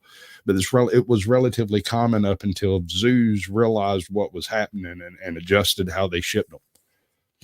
And this was 1910 or so. So, yeah, an escaped howler monkey would fit the bill, the right size, the right aggression, the right thing. And in that area, they were attempting to establish some footholds in the Amazon to exploit the resources there. And you had a fair decent interest in animal menageries by the local wealthy people. It's not impossible. Right on. You heard anything about giant penguins? No, this one's gonna stump me. I can tell you already. All right, so I think it was about 2 million years ago. We've found skeletons of giant penguins on various islands all over the world forever. I was unaware. Right? They're not a non-existent creature. They are a non-extant creature. Right? Okay. They once existed. They do not now, supposedly. Right. These guys say that they found one, and it had been judged to be a hoax. Although, I mean, maybe. What's up, slow burner? Welcome in, bud. Good to see you, Dennis. I haven't said hi to everybody. I did it at the beginning of the show. We got KK Bootsy over here. Welcome in. And we got Boopy. Hey, Snart. How y'all doing? Okay. We're going to run out this penguin stuff. You want to hear it? Yeah. All right. In February 1948, large, mysterious three-toed footprints were discovered on a Florida beach, resembling those of an enormous sea turtle, but with a spacing that suggests a much larger creature. As more prints continued to be found over the months, the story evolved, with naturalist Ivan Sanderson even speculating that they could have been made by a giant penguin, about 15 feet tall. The mystery of these giant footprints stirred considerable curiosity and speculation. There were even some sightings where the creature was reportedly seen floating on water off the Florida Gulf Coast and from an airplane near the Suwannee River. It wasn't until 1988 that the truth behind this phenomenon was actually revealed. A local prankster, Al Williams, and Tony Signorini confessed to creating the giant penguin tracks. As the story goes, they went as far as crafting cast iron monster print shoes, which is then strapped to feet, stomping up and down the local beaches to leave the tracks, which takes some dedication. If you're wondering why though, apparently they were inspired by a photograph of fossilized dinosaur tracks on National Geographic. This whole event sort of highlighted the ease with which cryptid myths can be created, and sometimes the public's readiness to believe in the extraordinary. Surgeon's photo. That was exactly what I thought it was. I thought it was someone making them, and they went to make it look like a dinosaur. Everything I thought about, he pretty much just said. Can I tell you something really, really tricky that I heard about through anecdotal evidence from family members? All right. So back in the days when moonshining was a thing, one of the issues you had to worry about was a revenuer coming down the road and noticing a trail into the woods, and they would just randomly stop and go down the trail. Right. So you had to break up your entry and exit every single time you went to keep from forming a trail. That's not always possible. Right. Especially when you're carrying shit in and out. Exactly. So a couple of old great uncles or something, some relative, I don't remember exactly the association, designed boots with cow hoof prints facing backwards. And they wore them out to the moonshine still and made a fucking trail. And nobody That's thought brilliant. Brilliant. Where them cows? Right? That's absolutely, dude. I get tickled every time I think of it. Can you imagine being that revenuer coming across some cows that climb into a truck and ride away?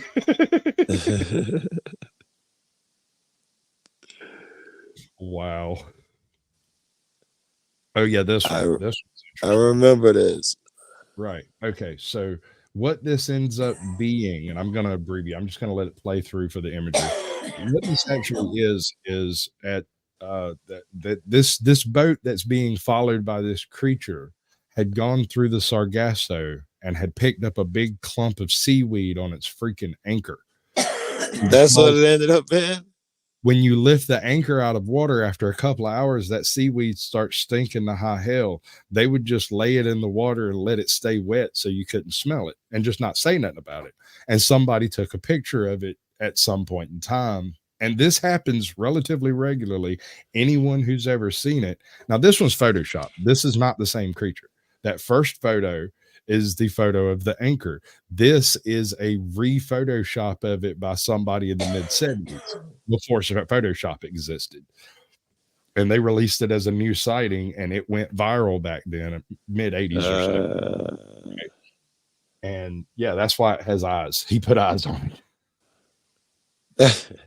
I was thinking the boat was kicking up dirt, and it may have been just simply mud trail following the boat. That would have been a good guess. The only reason that's less likely was where it was actually photographed at. The original photograph, we know where it come from, and it was never released as a sea monster. It wasn't until someone else found the photograph and went, "Oh, look, a sea monster." Yeah. All right, are you familiar with the Kasai Rex? I'm not, no.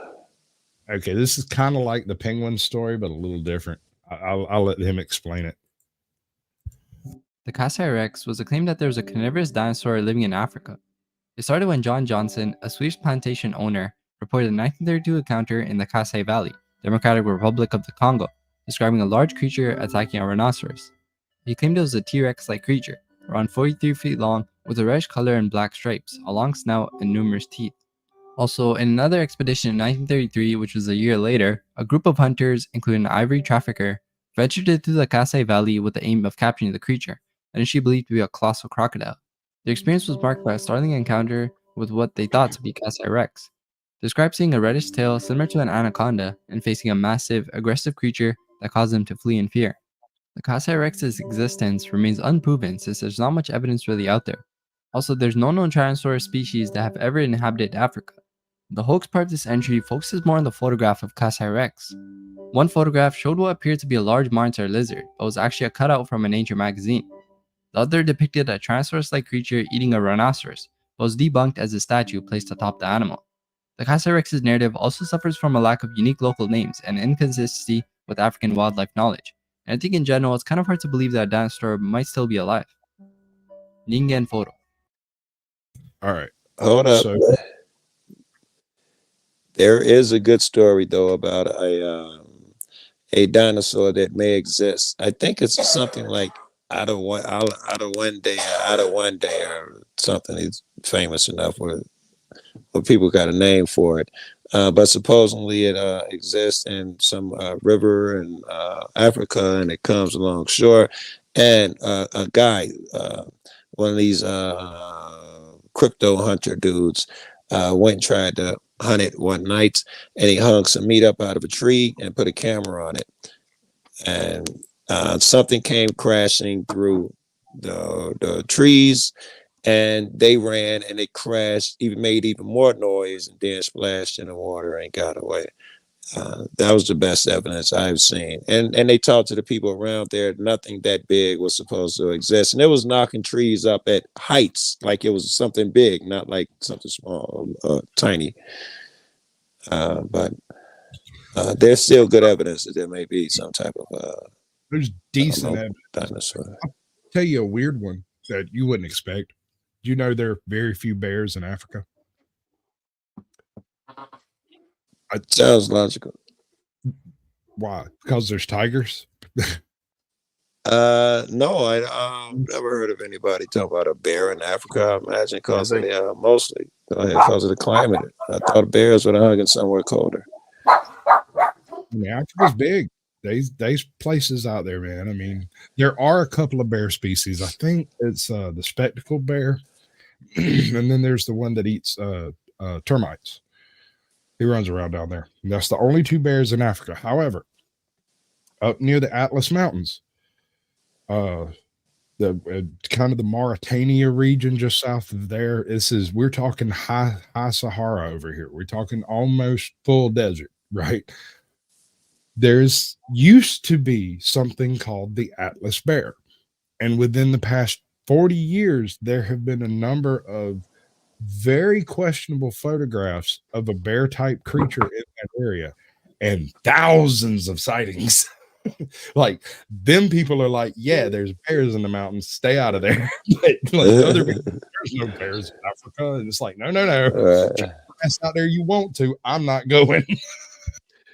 I think it is interesting looking at what species are on different continents and what species are no longer on different continents. Like there are species that are common in Europe and Africa, and again, I'm going off memory, which is somewhat compromised by all the bourbon, but like horses, I think it is, that originated in North America, that were extinct in North America and then brought back to North America by Europeans. Oh, that's dope. Yeah, no, the That's horse dope. Never thought of that. plains of North America, expanded across an earlier land bridge before the Bering Land Bridge that we're familiar with from the human crossing. Earlier than that, horses went the other way and got into the steppes of Mongolia, where they developed into modern horses. Meanwhile, the American horses all died for whatever reason. I'm not saying why. Exactly. So every single Mustang in America up until about 1920 or so were derived from 40, I think it was 40 war horses brought by Spanish conquistadors. So think about this. How many animals? I think there's a lot of stuff going on in the world that people are making assumptions that they just don't understand, which is why I think it's better just to make shit up. Sorry, I'm just kidding about that. I'm kidding. I get it. It made me think about those guys, like before they found the gorilla, the people who lived there were telling them it's a hairy man looking thing living in the jungle. Some white dude went in there and saw it. Then he come out and everybody says, hey, he discovered a gorilla. It's the same way with that dinosaur. They even draw pictures of it in the dirt. It all looks the same and that type of shit, like a giant plesiosaur or some shit. My favorite gorilla story comes from a group of Portuguese explorers that went to Africa and met a handful of African tribes down there. And this is before the whole slave trade and all that stuff kicked off. In fact, this is part of what kicked it off, right? They go down there, they meet the people, nobody speaks the language. After a week or two, they manage to learn enough words back and forth to start communicating, and they tell them about these people that live over on this island. You can't go over there because they don't like people coming over there. And Portuguese are like, bitch, we got guns. Like, what they gonna do? Right. I know you don't understand, but we gonna go to this island and go talk to them. Yes, So you might be scared of them, but we're not. Right. They approached these people and were capable of capturing 2 females and injuring a male well enough to drag it back to the ship. But once they got them onto the water, all 3 of them went absolutely batshit and they had to put them all down. So the Portuguese sailors skinned them and threw the bodies overboard, brought the skins back to Portugal, eventually ended up at the Vatican, and was later, right around World War II, donated to the natural history, the Met, and not the Met, the fucking British Museum. As what? There's just there's a lot of shit that goes on that you just don't really understand. Like again, hello, Dominic. I think the world is able to evolve like people just don't even understand. They're like, oh, we think the world's dying because of whatever. But I think it's more resilient than people think. And I think the thing that to control us, bro. I think it's completely a narrative built by the freaking establishment to try to minimize. Because here's the thing: we do not. I'm sorry. I'm not trying to get into politics. I'm sorry. I'm cutting right over your ad. I'm sorry. This is your podcast. I'm not trying to get into all that stuff. I agree with you, but I think the world is more resilient, and I think it evolves a lot more rapidly than people think. I don't doubt it. If you go look at the Zambezi River, you will find an average of something like 2 new species a year are discovered in that river. Yeah, it has been. They just the Zanzibar tiger, I think it is. They just or leopard or something. They just discovered that motherfucker. I don't know, a few months ago. Right. Well, here's the thing. Do you know how many times they've been up and down that river catching fish? Since the dawn of time. Since the dawn of time, exactly. Oh, yeah. You talking about the leopard? Well, the tigerfish. There are probably 60 species of tigerfish. They are literally divided in the Zambezi River between massive rapids. The rapids are so strong that it kills tigerfish. I have to interrupt you because I see on your podcast you have the jackalope and a quick plug that everyone's gonna like not be happy with before, but we have a recent episode that addresses the jackalope. So anyway, all right, proceed. So if a tigerfish is washed down through a rapid below its home section, it can either be run too far down or too shallow and burst its swim bladder. It may have too much oxygen introduced into its bloodstream and have a heart attack. It may hit a dead zone in the river where it becomes too warm or too cold, depending upon the area in which it originates from. and the area that it goes into, because the Zambezi runs through part of like rift valleys and stuff. There's boiling water at the bottom of that thing in some places. So the reason the Zambezi creates it functions as an evolutionary pump is because there are so many individual niches that cannot cross populations up and down. It's a step all the way down to the ocean, and the tiger fish, they don't migrate upstream, and so the byproduct is the farther you get away from the headwaters, the more different they become. I did a whole show on it.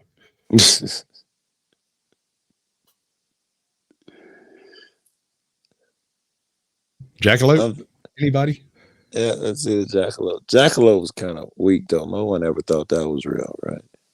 Well, the jackalope is derived from a hoax that was based off of a disease that some rabbits carry that cause a horn-like structure to form from their hair. And so, all right, let's check it out. Yeah, okay. The jackalope, a mythical creature in North American folklore, is a fusion of jackrabbit and antelope, often depicted with deer antlers. Its origins trace back to the 1930s in Douglas, Wyoming, when Douglas Herrick and his brother came across a jackrabbit carcass, accidentally next to a pair of deer antlers. This sparked the idea of putting the deer antlers onto a jackrabbit carcass, which was then sold to a local hotel, marking the beginning of the jackalope's popularity. The story gained traction, leading to the production and sale of many similar jackalopes. Even the town of Douglas embraced this legend, with the Chamber of Commerce issuing playful jackalope hunting license to tourists and hosting an annual Jackalope Day celebration to commemorate the local folklore. The jackalope ended up becoming so popular that the Herrick brothers even started a business selling mounted jackalopes. Just to add though, some people actually believe the jackalope does exist. The existence of horned rabbits has been noted in European records since the 1500s, with some reports dating back to the 1800s in Wyoming. Alright, now into tier 2. We'll get to the hodag in a minute. That's its own thing. Some of these I don't know. I don't know how some people could have believed this stuff in the first place. You know what I mean? Yeah, but when you find such incredible shit, like if someone was telling you about an anglerfish or a coelacanth or you wouldn't buy that shit. Listen, I want to run this by you, Joe. I'm going to come into a bar and I'm kind of tipsy. And I sit down and tell you, I saw a horse with a horn on it. No, wait. Yeah. I saw a horse, deer, cheetah, leopard hybrid that was 25 foot tall and eats leaves out of the top of trees. Which one are you going to believe? With a 12-foot neck. No fucking chance. No. No way in hell. We'll take the horse with a horn, right?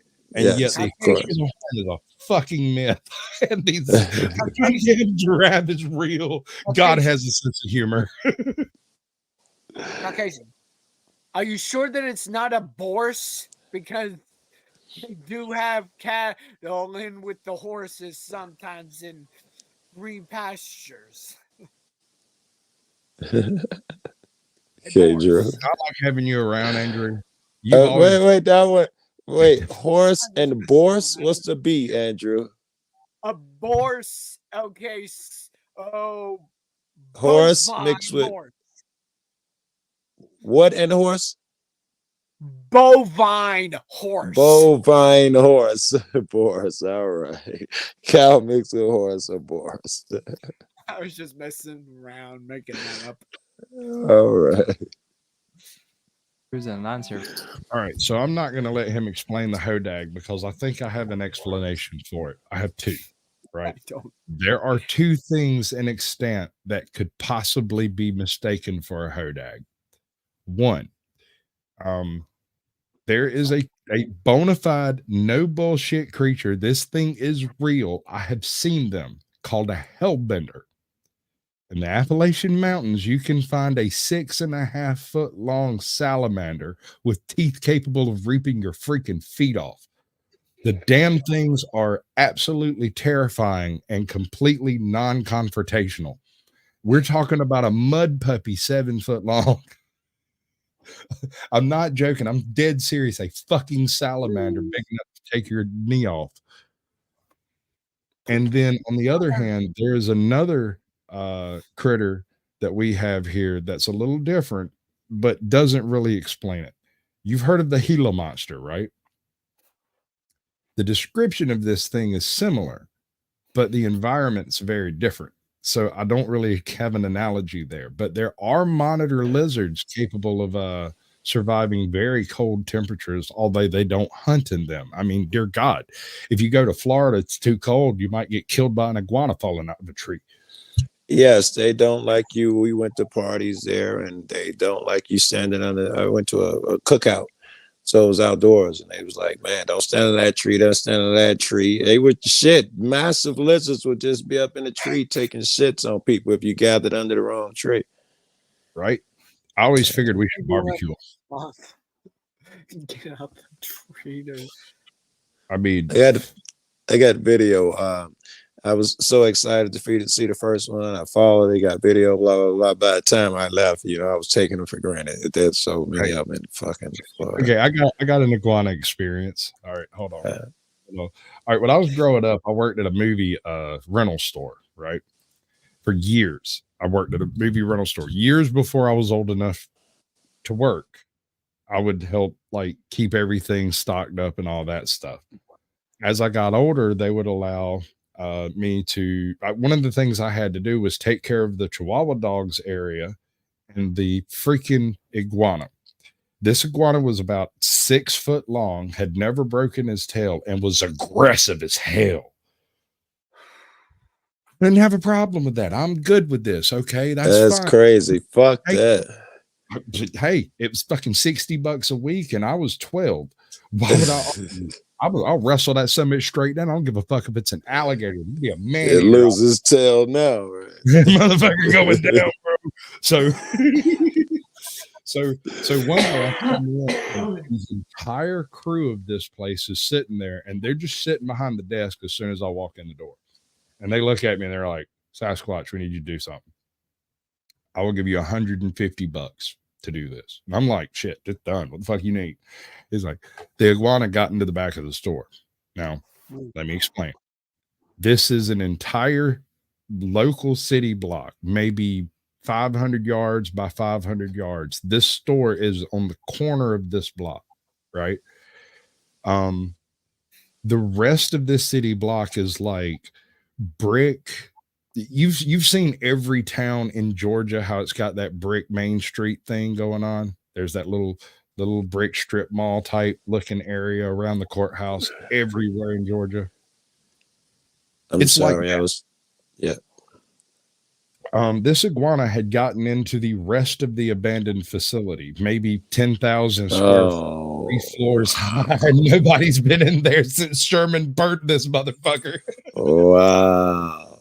I spent most of 8 hours crawling around through old broken boards, stored tables, desks, old TVs, an old repair shop that was over there. The old newspaper building was over there. The old print shack was over there. There used to be a theater on the back side of this place. Like, I spent hours running around in there tracking a fucking iguana by his tail drag in the dust. And you found the iguana. I got him. It took me a good 6 hours or so, but I got him. And dude, it was hot as hell in there, and he was quick. At one point in time, I hunted him down to a corner where there was a missing board, and he had gotten into the space between the wall and the floor. Yes. And the only thing sticking out was about 6 inches of tail. And I just walked over and sat down and stared at him. And then I took a rag and stuffed it in the hole and ran back out and got me a 2-liter Coke and came back with a chair and sat down, pulled the rag out and waited. "Where are you going now, buddy?" As soon as he stuck his head out, I caught a hold to him and wrestled his ass out of there and got the living hell beat out of me the whole way, bro. Right. He beat me unmercifully. Right. Right. Did you remove its tail? He kept his tail. I ain't break it. I knew better. I know better. So what are we gonna do now? I still want to see one of these people's videos, man. Okay. Let's see. One of these shorts, man. Actually, I like to see one of the Bigfoot ones because that's where the conversation started. I'd like to see the alien one if that's not a thing because they told me a little bit about that one. 2 seconds. Let me see what I see. Make me some tea, man. How's your playlist set up? Are they good? Huh? Fairly spread out. Okay. Wait. All right.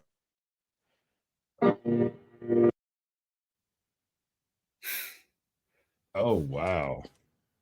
Boy, they're all you gotta work on your playlist, bro. Episode 16, then episode 23, and then episode 9. This ain't gonna work. We gotta work this out. Trying to watch it in binge form from episode 1 to the final one. No, I'm just saying, if you're gonna stack up a playlist, take a minute, go in there, and just kind of you can slide them up and down. You can move them around on the playlist. People are not organized when it comes to making playlists. I've noticed that too. Well, it helps. It helps immensely for people watching. It does. I need to make one. I need to make one for my child. I'm a freaking curve over here, bro. Come on, Sasquatch Shills. I'll give you a bunch of ideas after the fact, but I'll give you none before. I should just show me how to. What are you playlist? Is the playlist just like my regular playlist? Is it the same thing?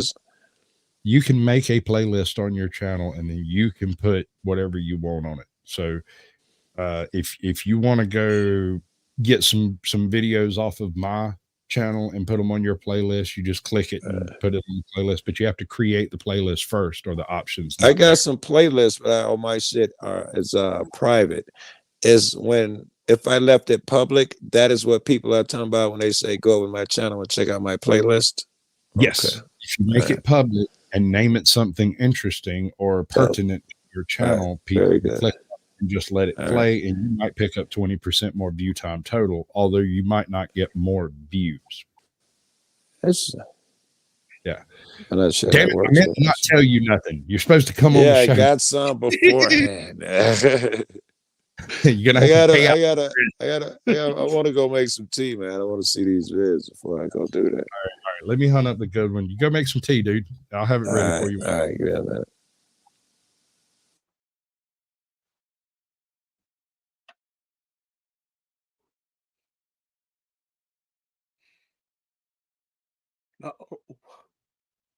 Can't hear anything. That's because I muted myself. I was coughing. Oh, okay. No, sorry. You're good, bud. I'm trying not to blow your eardrums out. All right, Ken, how's it going today? How you enjoy this one? I think it's terrific. No, you didn't. You're good.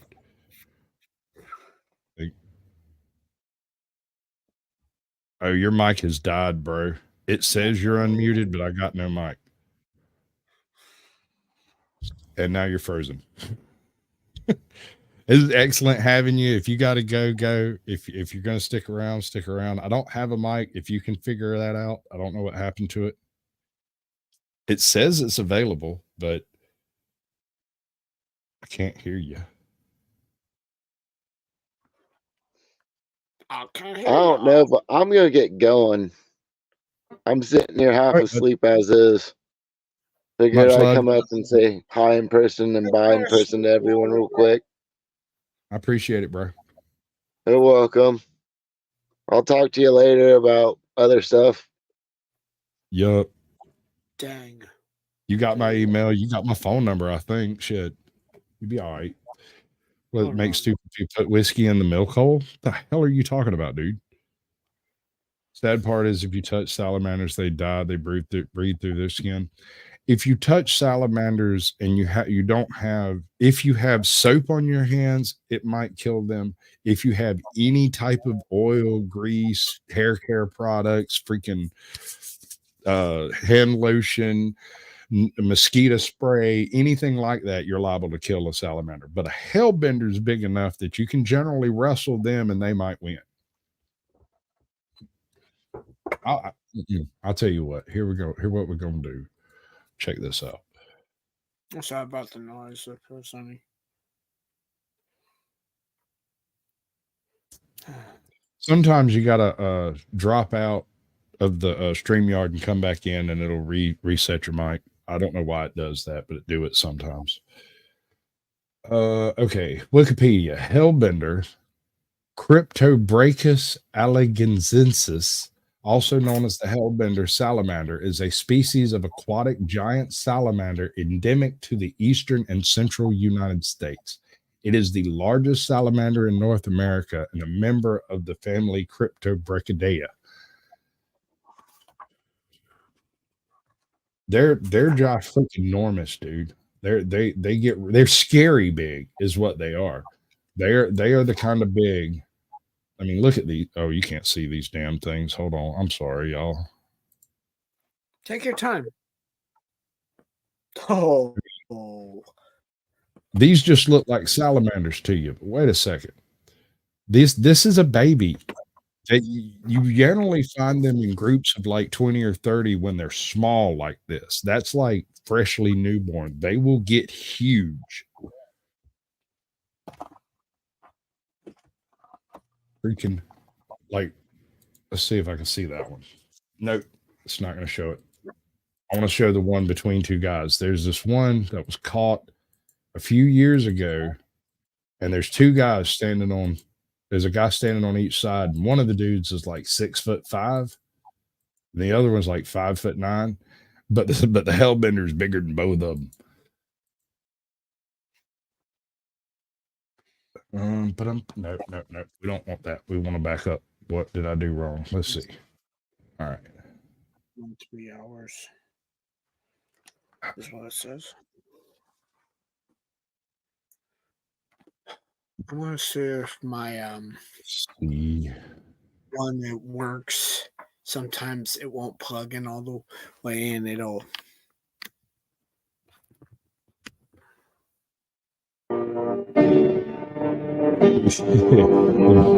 The missing persons episode. Oh. Hey, sis. I've started doing some research into missing persons cases and where there may be possible Sasquatch abductions. So I'm going to shoot you over one of the cases that I found that we might want to look into. Now try speaking. Does anybody know where Waldo I is? think it's false news. Nope. Dressed in that manner, he might I don't know go what's wrong with missing, your mic, bro. You know, I can't figure it out. If you have to drop out, come back in, or you can just go to bed. I know you've been drinking, so that's with you. You're always welcome here, bud. Good. I hope he has some fantastic sleep. Sometimes I take a swig to go to sleep too. I drink a pint. I drink no more than a pint, because let me tell you, at a pint, I am a normal, rational, functional individual. I can answer questions. I can sweet talk women. I can walk to the car, no problem. A pint and one shot, and I become an unmentionable monster, an absolute evil creature. I just say whatever pops in my head, and I do whatever strikes my fancy.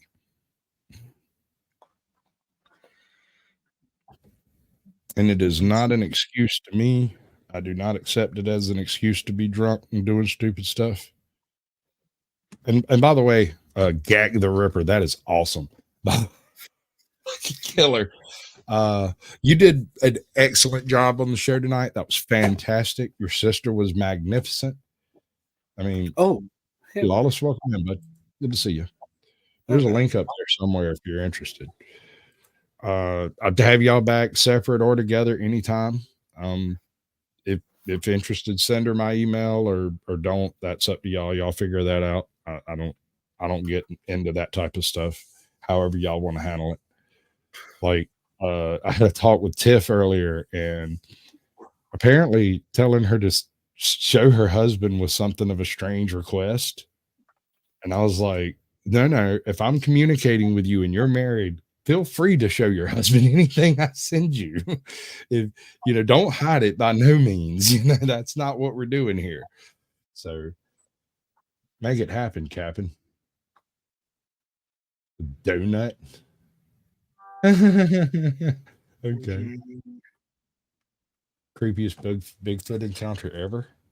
The one sighting cryptid iceberg. Yeah. I know you said no eating while then here you'll mute. No, you can eat. Just mute before you do. Is it all right to keep it on while I have something to drink? I'm not loud when Yeah. No, all I'm saying is I don't want to hear the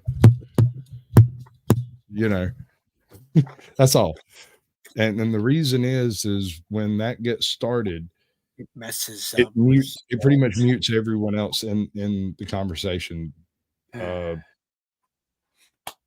that's all there is to it. The largest female hellbender in North America was 2.5 feet long. There is it may be a hoax photograph, but there is a photograph from, I don't know, sometime in the middle of the last century.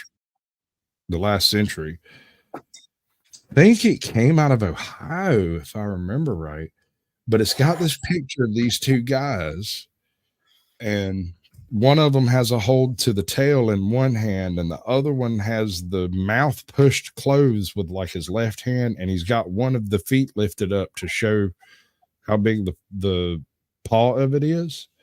And I have not been able to find that picture since I don't know, past 5 or 10 years. I can't find it. There's just so many real pictures out there that it's hard to find that one. I remember it because it was in a book that was in the library at my school. They had these little standing plinths that, they would take art books and open it to a particular thing, lay it out on the plinth. I might be using the wrong word there. I got the hiccups. This is whenever I get thirsty, I sometimes get hiccups. I try to belch it out when I do.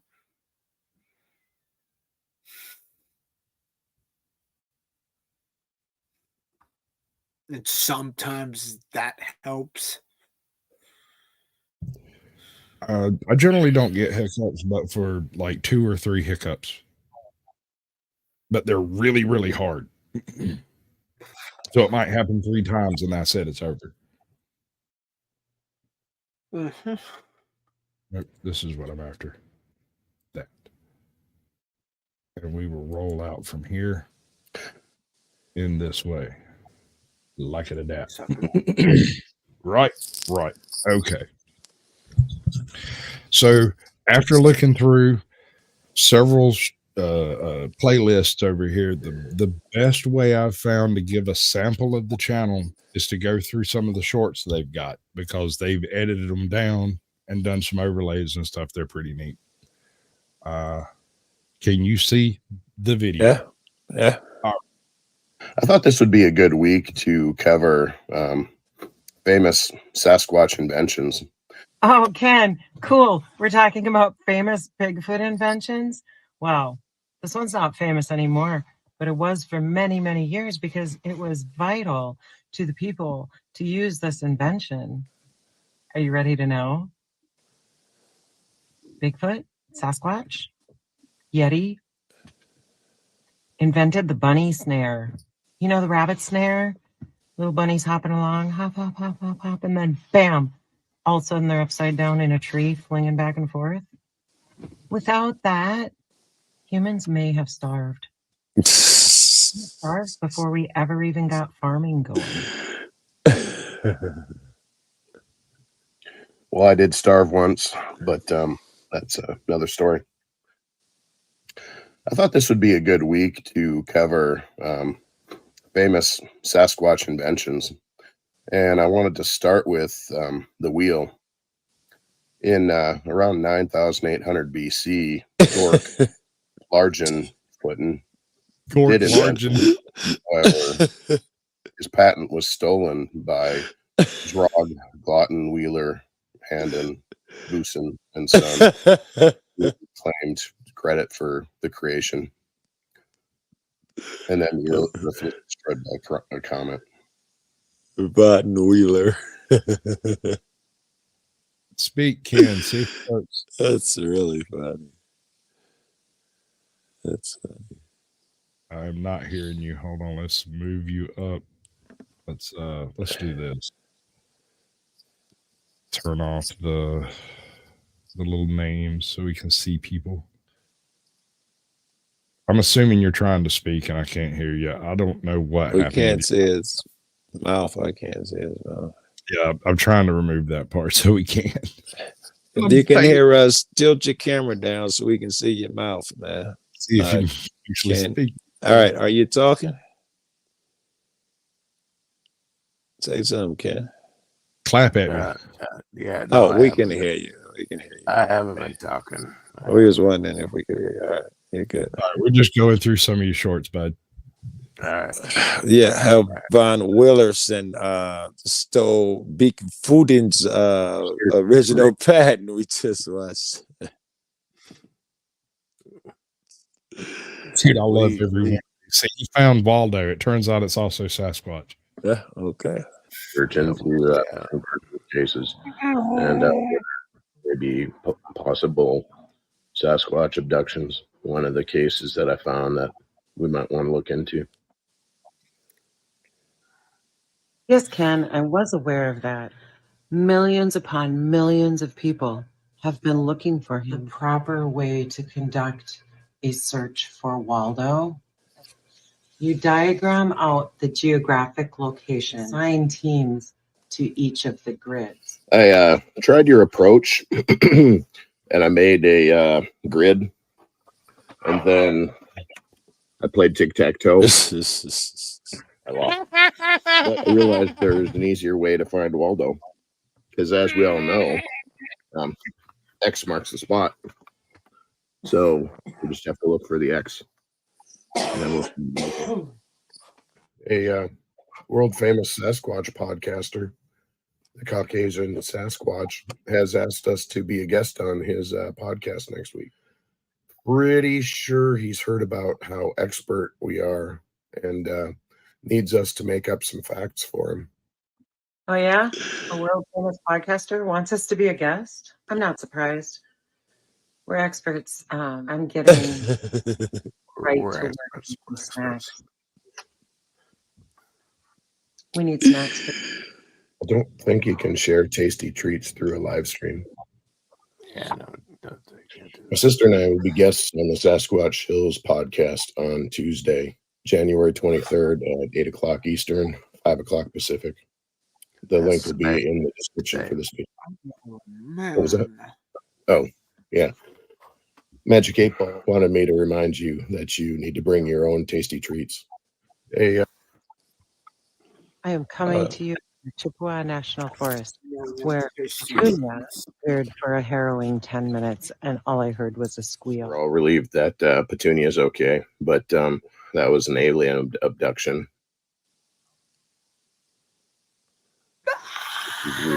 They'll start barking for no apparent reason over the next few weeks. Do jot down everything she says. She'll likely try and communicate with the mothership. God, Ken, she did exactly that all afternoon. Listen, her messages quietly encoded in her bark, and they go something like beep beep beep beep beep beep beep beep beep. So she sends messages back to the mothership. Oh wait, not that exact code. That's actually the code for send nudes. So I don't think the mothership would send nudes. Yeah. If you want to send nudes, you need to send nudes to me. But that's like crazy. Dude, don't threaten me with a good time. I'm very likely to send you some cock shots next time I get drunk. Yeah, mine are all over the internet. You can find them easily. I would never threaten you with a good time, man. Right. Actually, what I'll send you is a picture of a rooster and of a very sweaty Richard Nixon. All right. Andrew, were you trying to say something, Andrew? That works. Oh, all right. I thought you was Dude, my tail just lit up. You hear all this? I do. I hear like a lot of sirens and shit. Are you in Yeah, Florida? window over here. that Sasquatch in Chicago, when I hear that, that's when the panel ends for me, or the stream ends, or whatever. When I hear that, all right, guys, I'm talking. I'm gone, bro. I gotta go. Hey there, Ken. You have a nice night. I hear the siren. Let's roll, man. Let's roll. Let's roll. Let's roll. All right, Hey. Sasquatch, I'm getting all tired right, here, man. I think I'm abandoning you cats. Nice to meet you too, Sasquatch. Yeah, I wouldn't blame you if you went and found a better to be on. Hey, man. It was good to meet you, man. It's good to meet you. Oh, Same, yes, sir. Absolutely. All right, like I said, so you're welcome back. Anytime you see a Sasquatch Shills pops up, if you want to restream the show, it'll be just like I just did, but you won't be on panel with them until after the show, like everybody else came up, right? You're welcome anytime. Hop in, hop out, come, go, do what you do, whatever it is. Right? Hey, man, this is a good time, man. This is a good time. I appreciate you. Brother. Thanks for inviting us, man. Thanks for inviting us. Absolutely. That was a ton of fun, man. I really enjoyed this. This was fun. Fun for me Yeah, too. we got about 5 minutes till the 2 hour and 30-minute mark. So I'm going to try to figure out something to do for 5 minutes. 5 minutes. Stellar Wind. I don't have any donation links, so I can't even sell my own channel. I'm really good at selling shit, and I don't have nothing to sell over here because I can't accept money. Do we have sunbeams? During the daytime sometimes. I mean, if it's not cloudy, I suppose.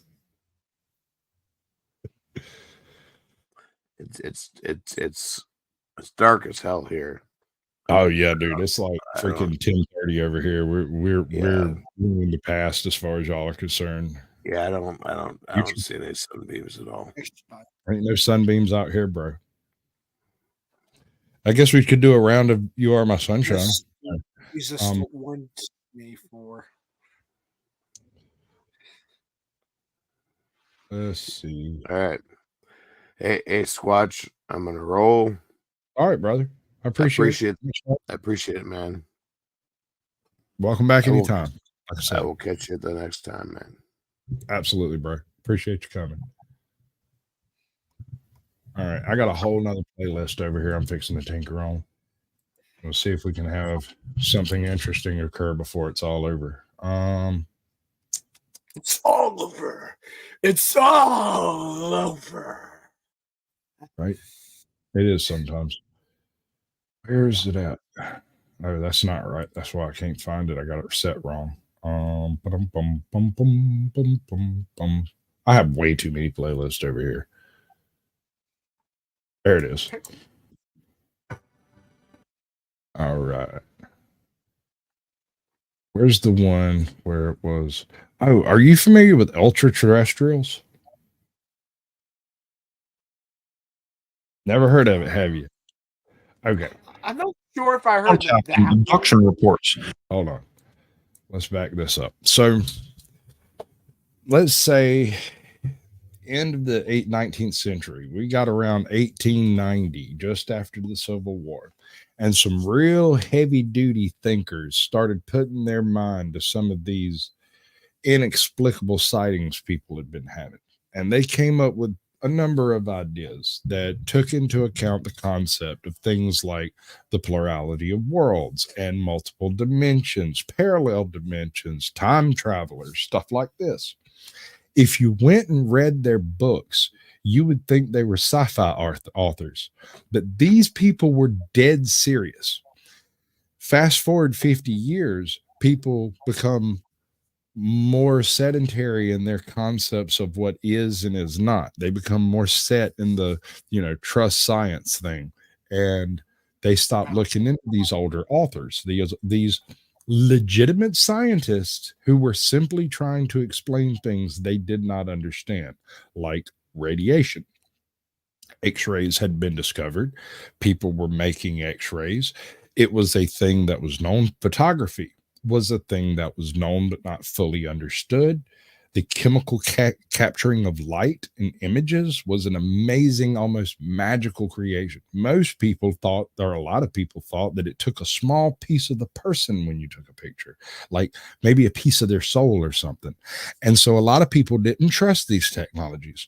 There were a handful of folks out there who, for whatever reason, decided that all of this stuff, like the Kerlarian R machine, the freaking all of the sun dogs that you got on the old photography plates, all of the weird double images that were taking place were actually glimpses into other dimensions. It all got wrapped up with a nice little bow on it into the concept of pseudoscience. But there's a catch. No one ever disproved half this stuff. We just proved that what they thought wasn't correct. They didn't disprove that what they thought wasn't possible. And you get into the concept of what are called, ultra-terrestrials. Ultra-terrestrials, unlike extraterrestrials, are essentially aliens from dimensions far removed from our own. This includes things like sundogs, rods, possibly Bigfoot. But there's others. And these were largely derived from photographs that were captured during the time period. These are very early photographic evidence, most of which were created due to either bad development, bad light control during the photographing, or daguerreotype creation would sometimes have a chemical issue. If your chemicals weren't accurate, you could create double images and shadows and stuff where they didn't exist. Now, this is a really long video. It's almost an hour and a half long. And I'm not even trying to get into that much of it.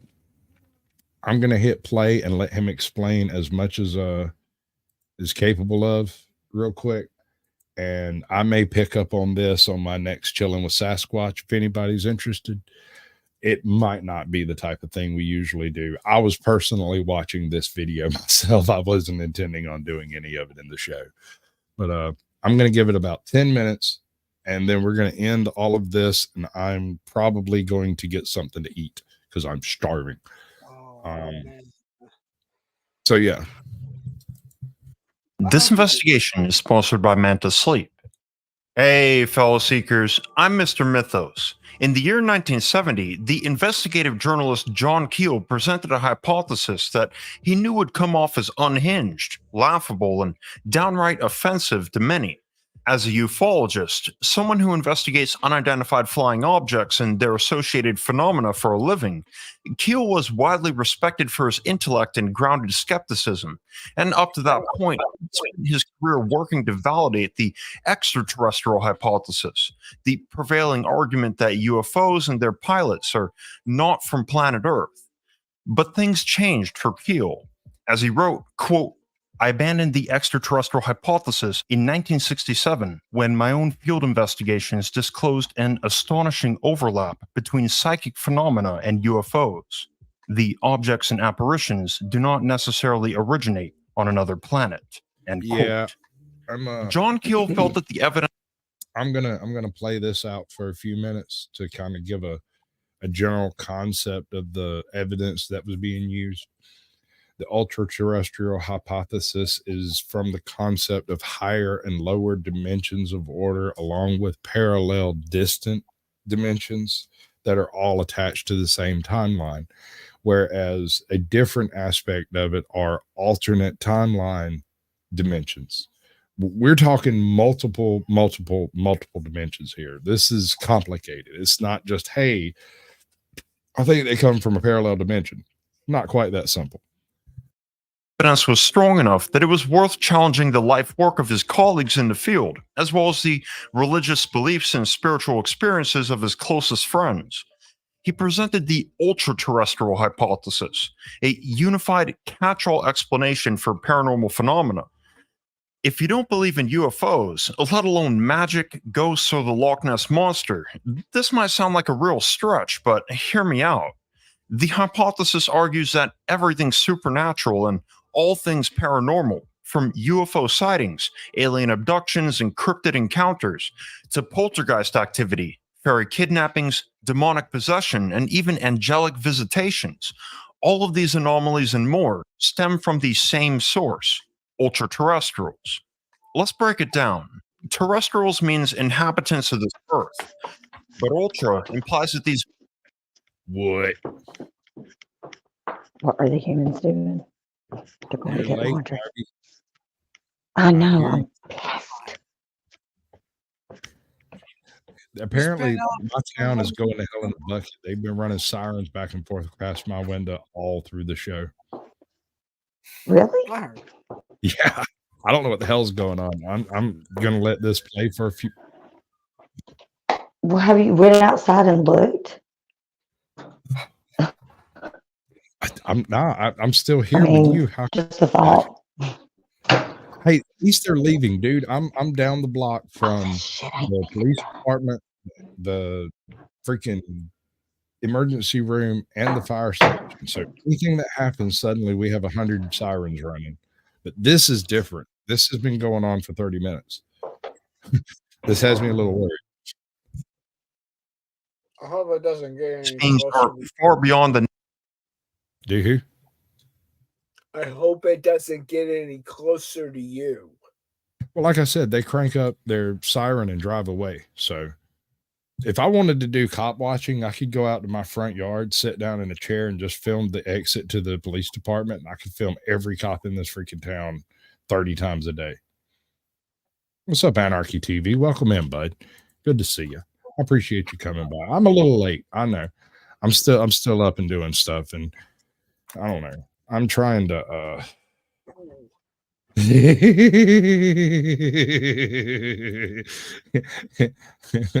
don't drink too much. This right here. We had a rather inebriated guest in here tonight, which I thought was absolutely awesome. Right. How are you here twice?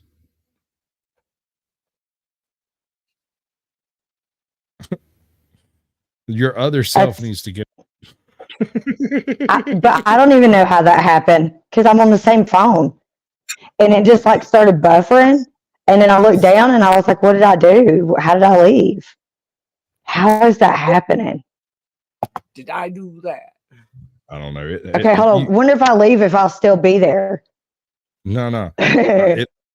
About the time you started talking, it dipped out. Which is Okay, cool. but I can. Okay.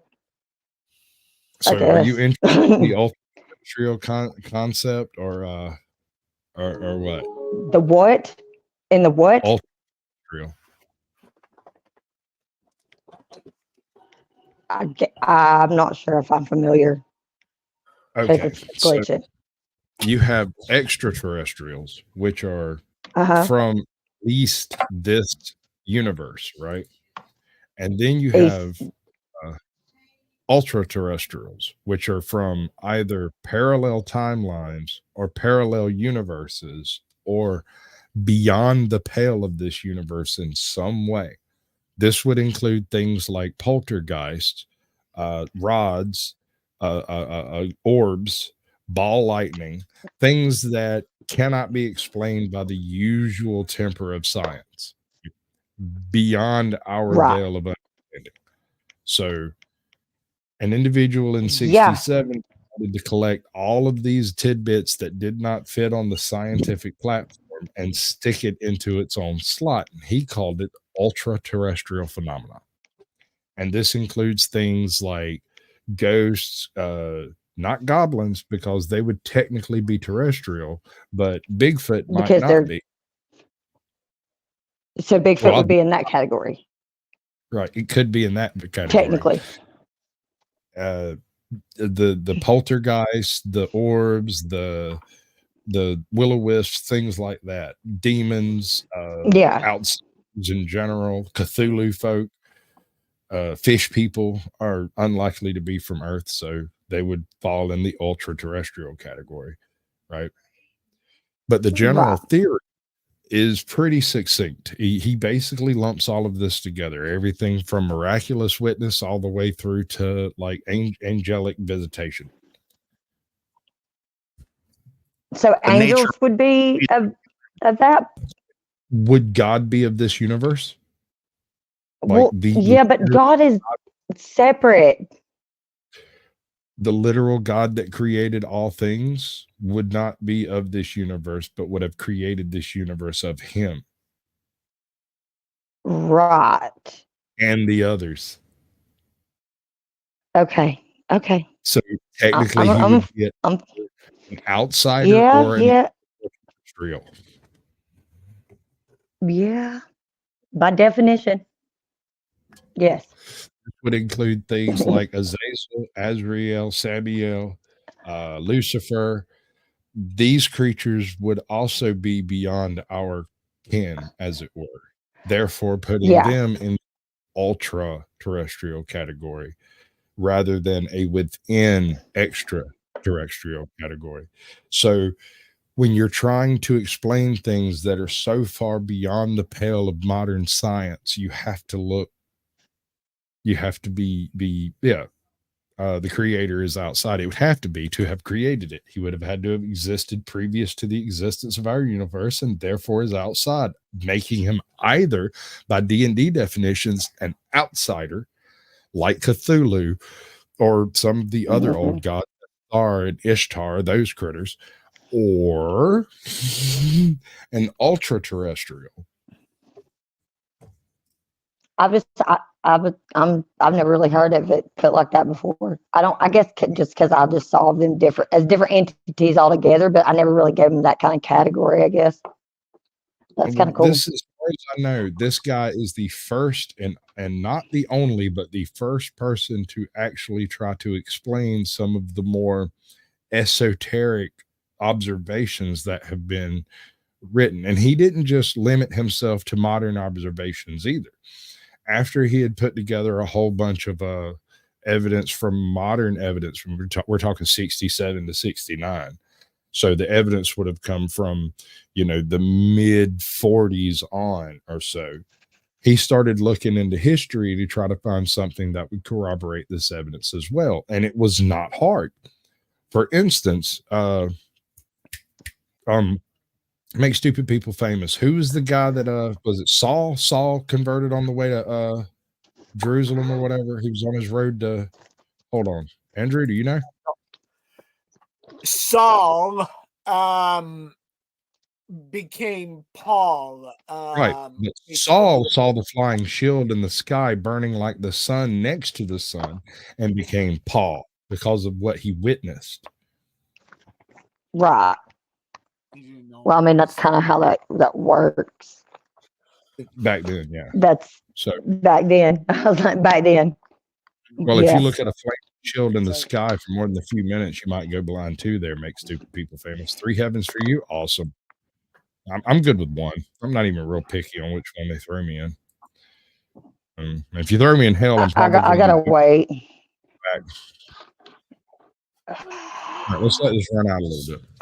Or any other terrestrial species we know of, different to the furthest possible degree in almost every way. So not only are we not alone in this universe, but we're actually sharing this planet with a species we can't comprehend or compete with.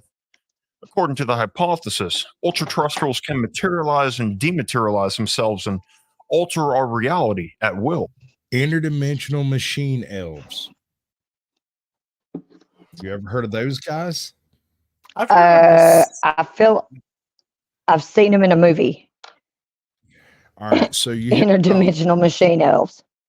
You hear Alex Jones talking about the interdimensional elves. This is a series of reports from various sources, including the U.S. government when they were doing studies on LSD.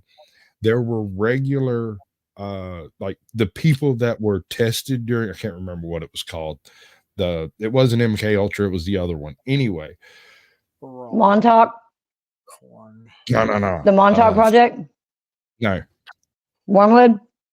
That was a biodevelopment project biological. Anyway, damn it! Now I'm thinking about that shit.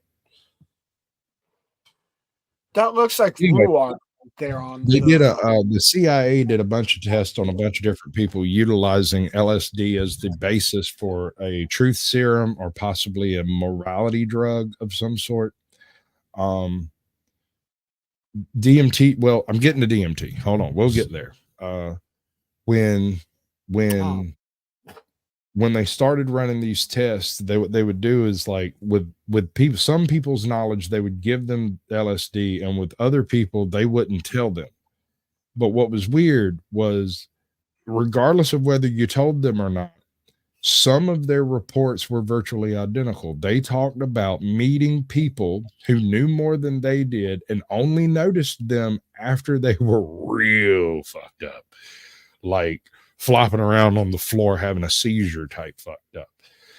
That was when these quote unquote, and this is not my term, this is someone else's term, interdimensional machine elves would notice the human. And once they noticed that human, according to these people, these creatures would follow that person through the rest of their life, because apparently they can't perceive us just like we can't perceive them. So they would be like, oh, that's interesting. They could see him now. And so they would continue fucking with him. But flashbacks might explain all of that. That being said, DMT has a totally different circumstance here. Ayahuasca is almost guaranteed to give you a machine elves experience. Almost guaranteed. I've done DMT. And if you take enough DMT, you are very likely to experience an interdimensional experience of something outside yourself, giving you information you do not believe you have the capability of having. And it goes further. Some of the people involved in these experiments were able to turn around and tell the experimenters things that they had no reason to know, like who was involved in the experiment, people in other rooms, people in other parts of the facility. Like, there's no way I'd be able to find this reference, but one of the subjects came out of basically a coma after a massive dose of either DMT or LSD. I'm not sure which. He had gone into a coma for a number of hours. Now, this is like 12, 14 hours in. He has something resembling a seizure and goes into a coma. They pull him out of the room they were using for the test and put him in like a hospital room, but not in a hospital. They hook him up to an IV drip to keep him hydrated and hope that he comes out of this. And he did, like 8 or 10 hours later. Yeah, gifted knowledge. Exactly. 8 or 10 hours later, he wakes up, but he doesn't wake up angry. He doesn't wake up upset. He's not mad that he wasn't put in a hospital. He's not mad that they didn't call anybody, that they didn't notify anyone. If he had died, he'd been buried out behind the chemical sheds and they'd have pretended he never existed. He's not upset about any of that because he knew everything about the program when he came back. He explained to them that what they were doing was perfectly logical because given the circumstances of not knowing how these drugs function, you would have to experiment quite extensively to find out. And the amount of volume of LSD these people were given were absurd. We're talking a few mics being able to induce a hallucination, and more along the lines of like these people getting ounces, like lots of crap. It's wild. It's really wild. How do these? Okay, I really believe in the concept of the subconscious. I have so many silly things that pop out of my subconscious with virtually no effort that most other people have to work for. Right? Mm-hmm. But you don't. Most have to work at trying to remember like certain details and stories and stuff. Bro, I can't see what you're doing. It's not going to show through the camera. It won't do it. It's not going to show. Won't do it, bro. It won't do it. Cameras don't do that. I'm saying the camera will not pick up your phone because of the way reflections work. It just won't do it. It sucks. I hate that. It just won't do it. That's the worst. That sounds like Wormwood. Have you seen that movie? Guy on my phone. This is what I'm saying. I mean, otherworldly. Does anyone know any theory of Ruark or whatever it is? I don't think I know. Okay, so Promethean tales. Right. I'm fully familiar with Prometheus and most of the Greek and Roman legends involving him. That creature is one of, I think, possibly one of the. No, you're not wrong. Prometheus does occupy a weird point. It wouldn't be a bad analogy there that this individual could literally walk over and talk to gods and then come back to Earth and give us something, gifted knowledge, as it were. Yeah, that wouldn't be far outside of the realm, but it's more likely that Prometheus was a human who had altered his mind enough that he was capable of interacting with these beings, and that's where he got the information. Because if I remember right, Prometheus didn't just steal fire; he did a bunch of other shit too. He showed done a bunch of other cool shit. How to live in light. He showed people how to arrange organization. Was one of the things he brought back from the gods. The secret of fire, not just keeping a fire, but the creation of fire. That's really the thing that he was punished for. If I remember properly, and pretty much that would come from water. They strung his ass up to a rock with a bunch of chains and then brought in an immortal vulture to eat his entrails daily. Now, if that's not rough, I don't know what is. That's pretty brutal. That's pretty fucked up. Things that they practiced that was inhumane. People still be stupid enough to mess with witches and stuff, so I'm not surprised. I'm really not. But you know my philosophy on that shit. Do not deal with infernal intellects. Inhuman intelligences are not to be trusted. Not because you can't trust them, but there's no way you could possibly understand what they mean. Exactly. Understand them. Corruption. And if you look back at almost every single myth, every single legend in history, all of the old stories from the pre-time, every single one of them is a cautionary tale about screwing around with things from out of this world. You're not supposed to do it. You don't make deals with gods. You don't make deals with dragons. You don't make deals with devils. You don't make deals with witches. You don't wander into the dark places of the world because it is unhealthy and unsafe. It's unwarranted. Like take a Tir de Nogue. Are you familiar with Tir de Nogue? I have a horrible Southern accent, so I'm probably not saying it right. But you have Tir de Nogue, which is the world of elves or fae folk in general.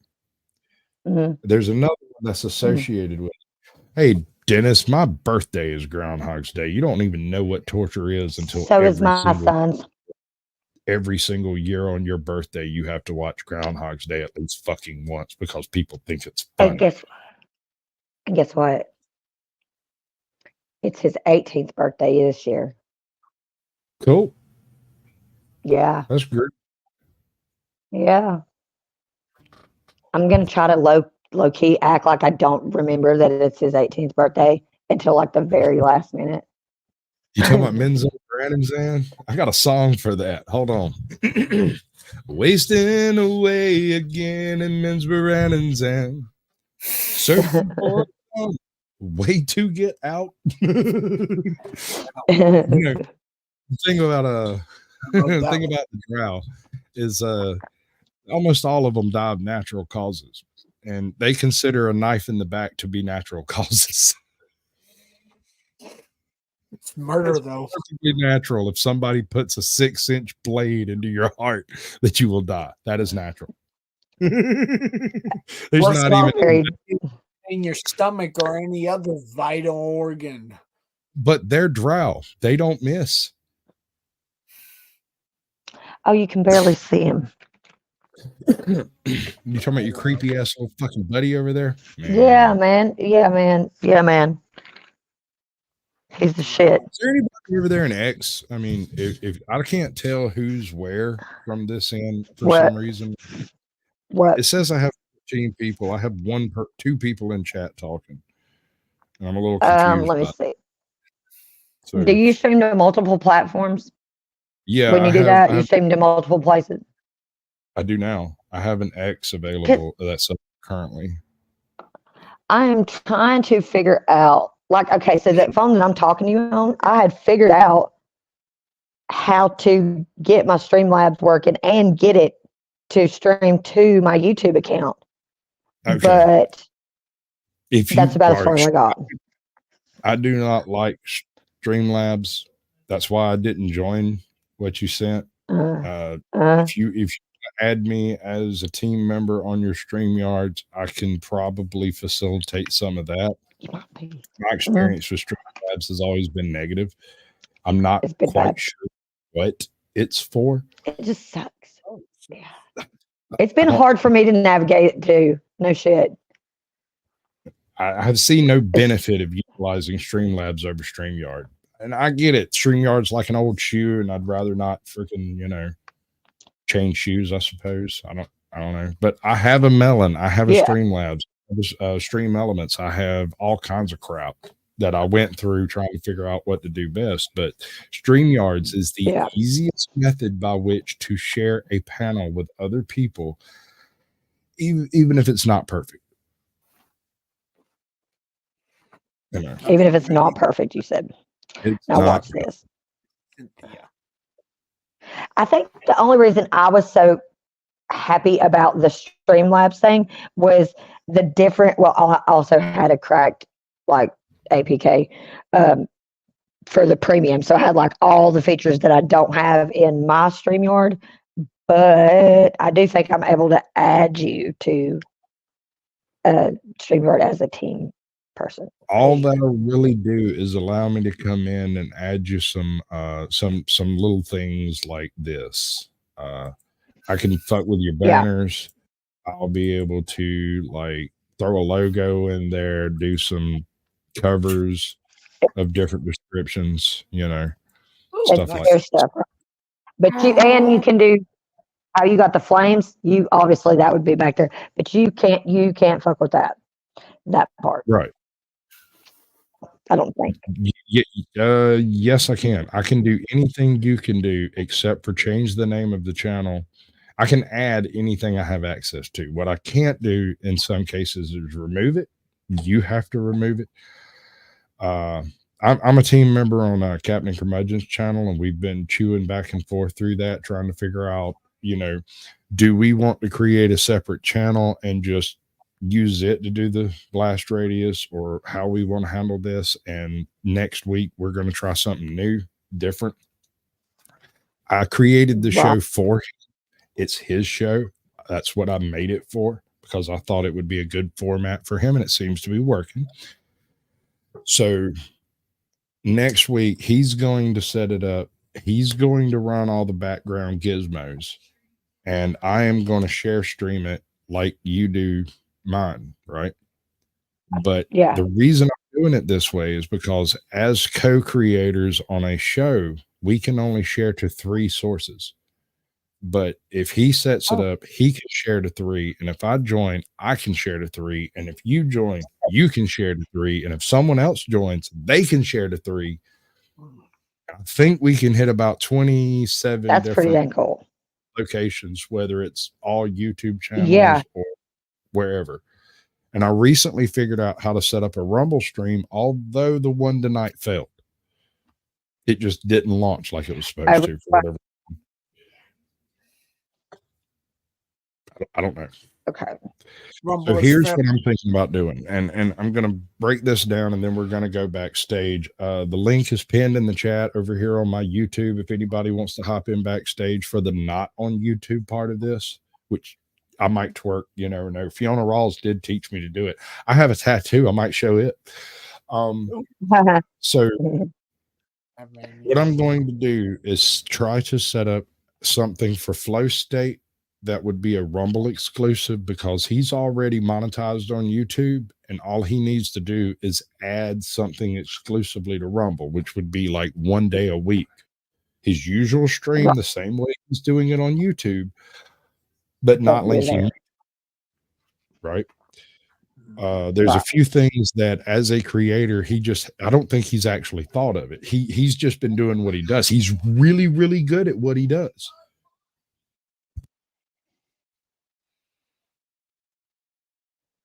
Yeah. He's really, really good at what he does, but he does it in a very narrow area, right? It's just YouTube and just the whole hate stream thing, right?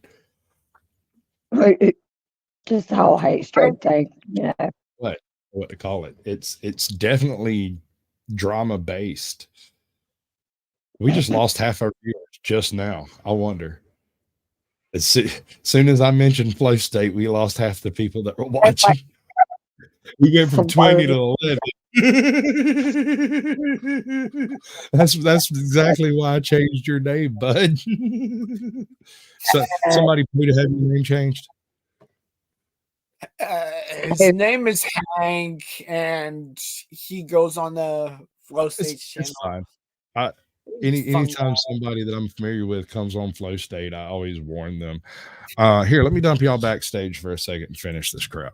We're gonna remove this, remove that. We're removing this. Hey, folks, I'm fixing to twerk. Y'all can't see that. I'm gonna run some OnlyFans material by these folks and see if we can get some approval on it. I don't know. Maybe some of that. I might even take y'all down to the. It's open again. We got a chance, but we're gonna go with this one. Sorry. Good news though. We're gonna have to move the party somewhere a little bit more private, but you're all invited. Lorenzo will give you the details. Yeah! But if I lay down and I play dead and I stay dead, maybe you'll get sick of being the monster out of my head, under my bed. Think you're something out of my nightmares, seen it right there. But if I lay down and I play dead and I stay dead, then will you get bored of killing me? Silhouettes of you are like a taunt. Never really know just what you want. With you I don't ever feel calm. I can feel the sweat inside my palms. Play with me like cats.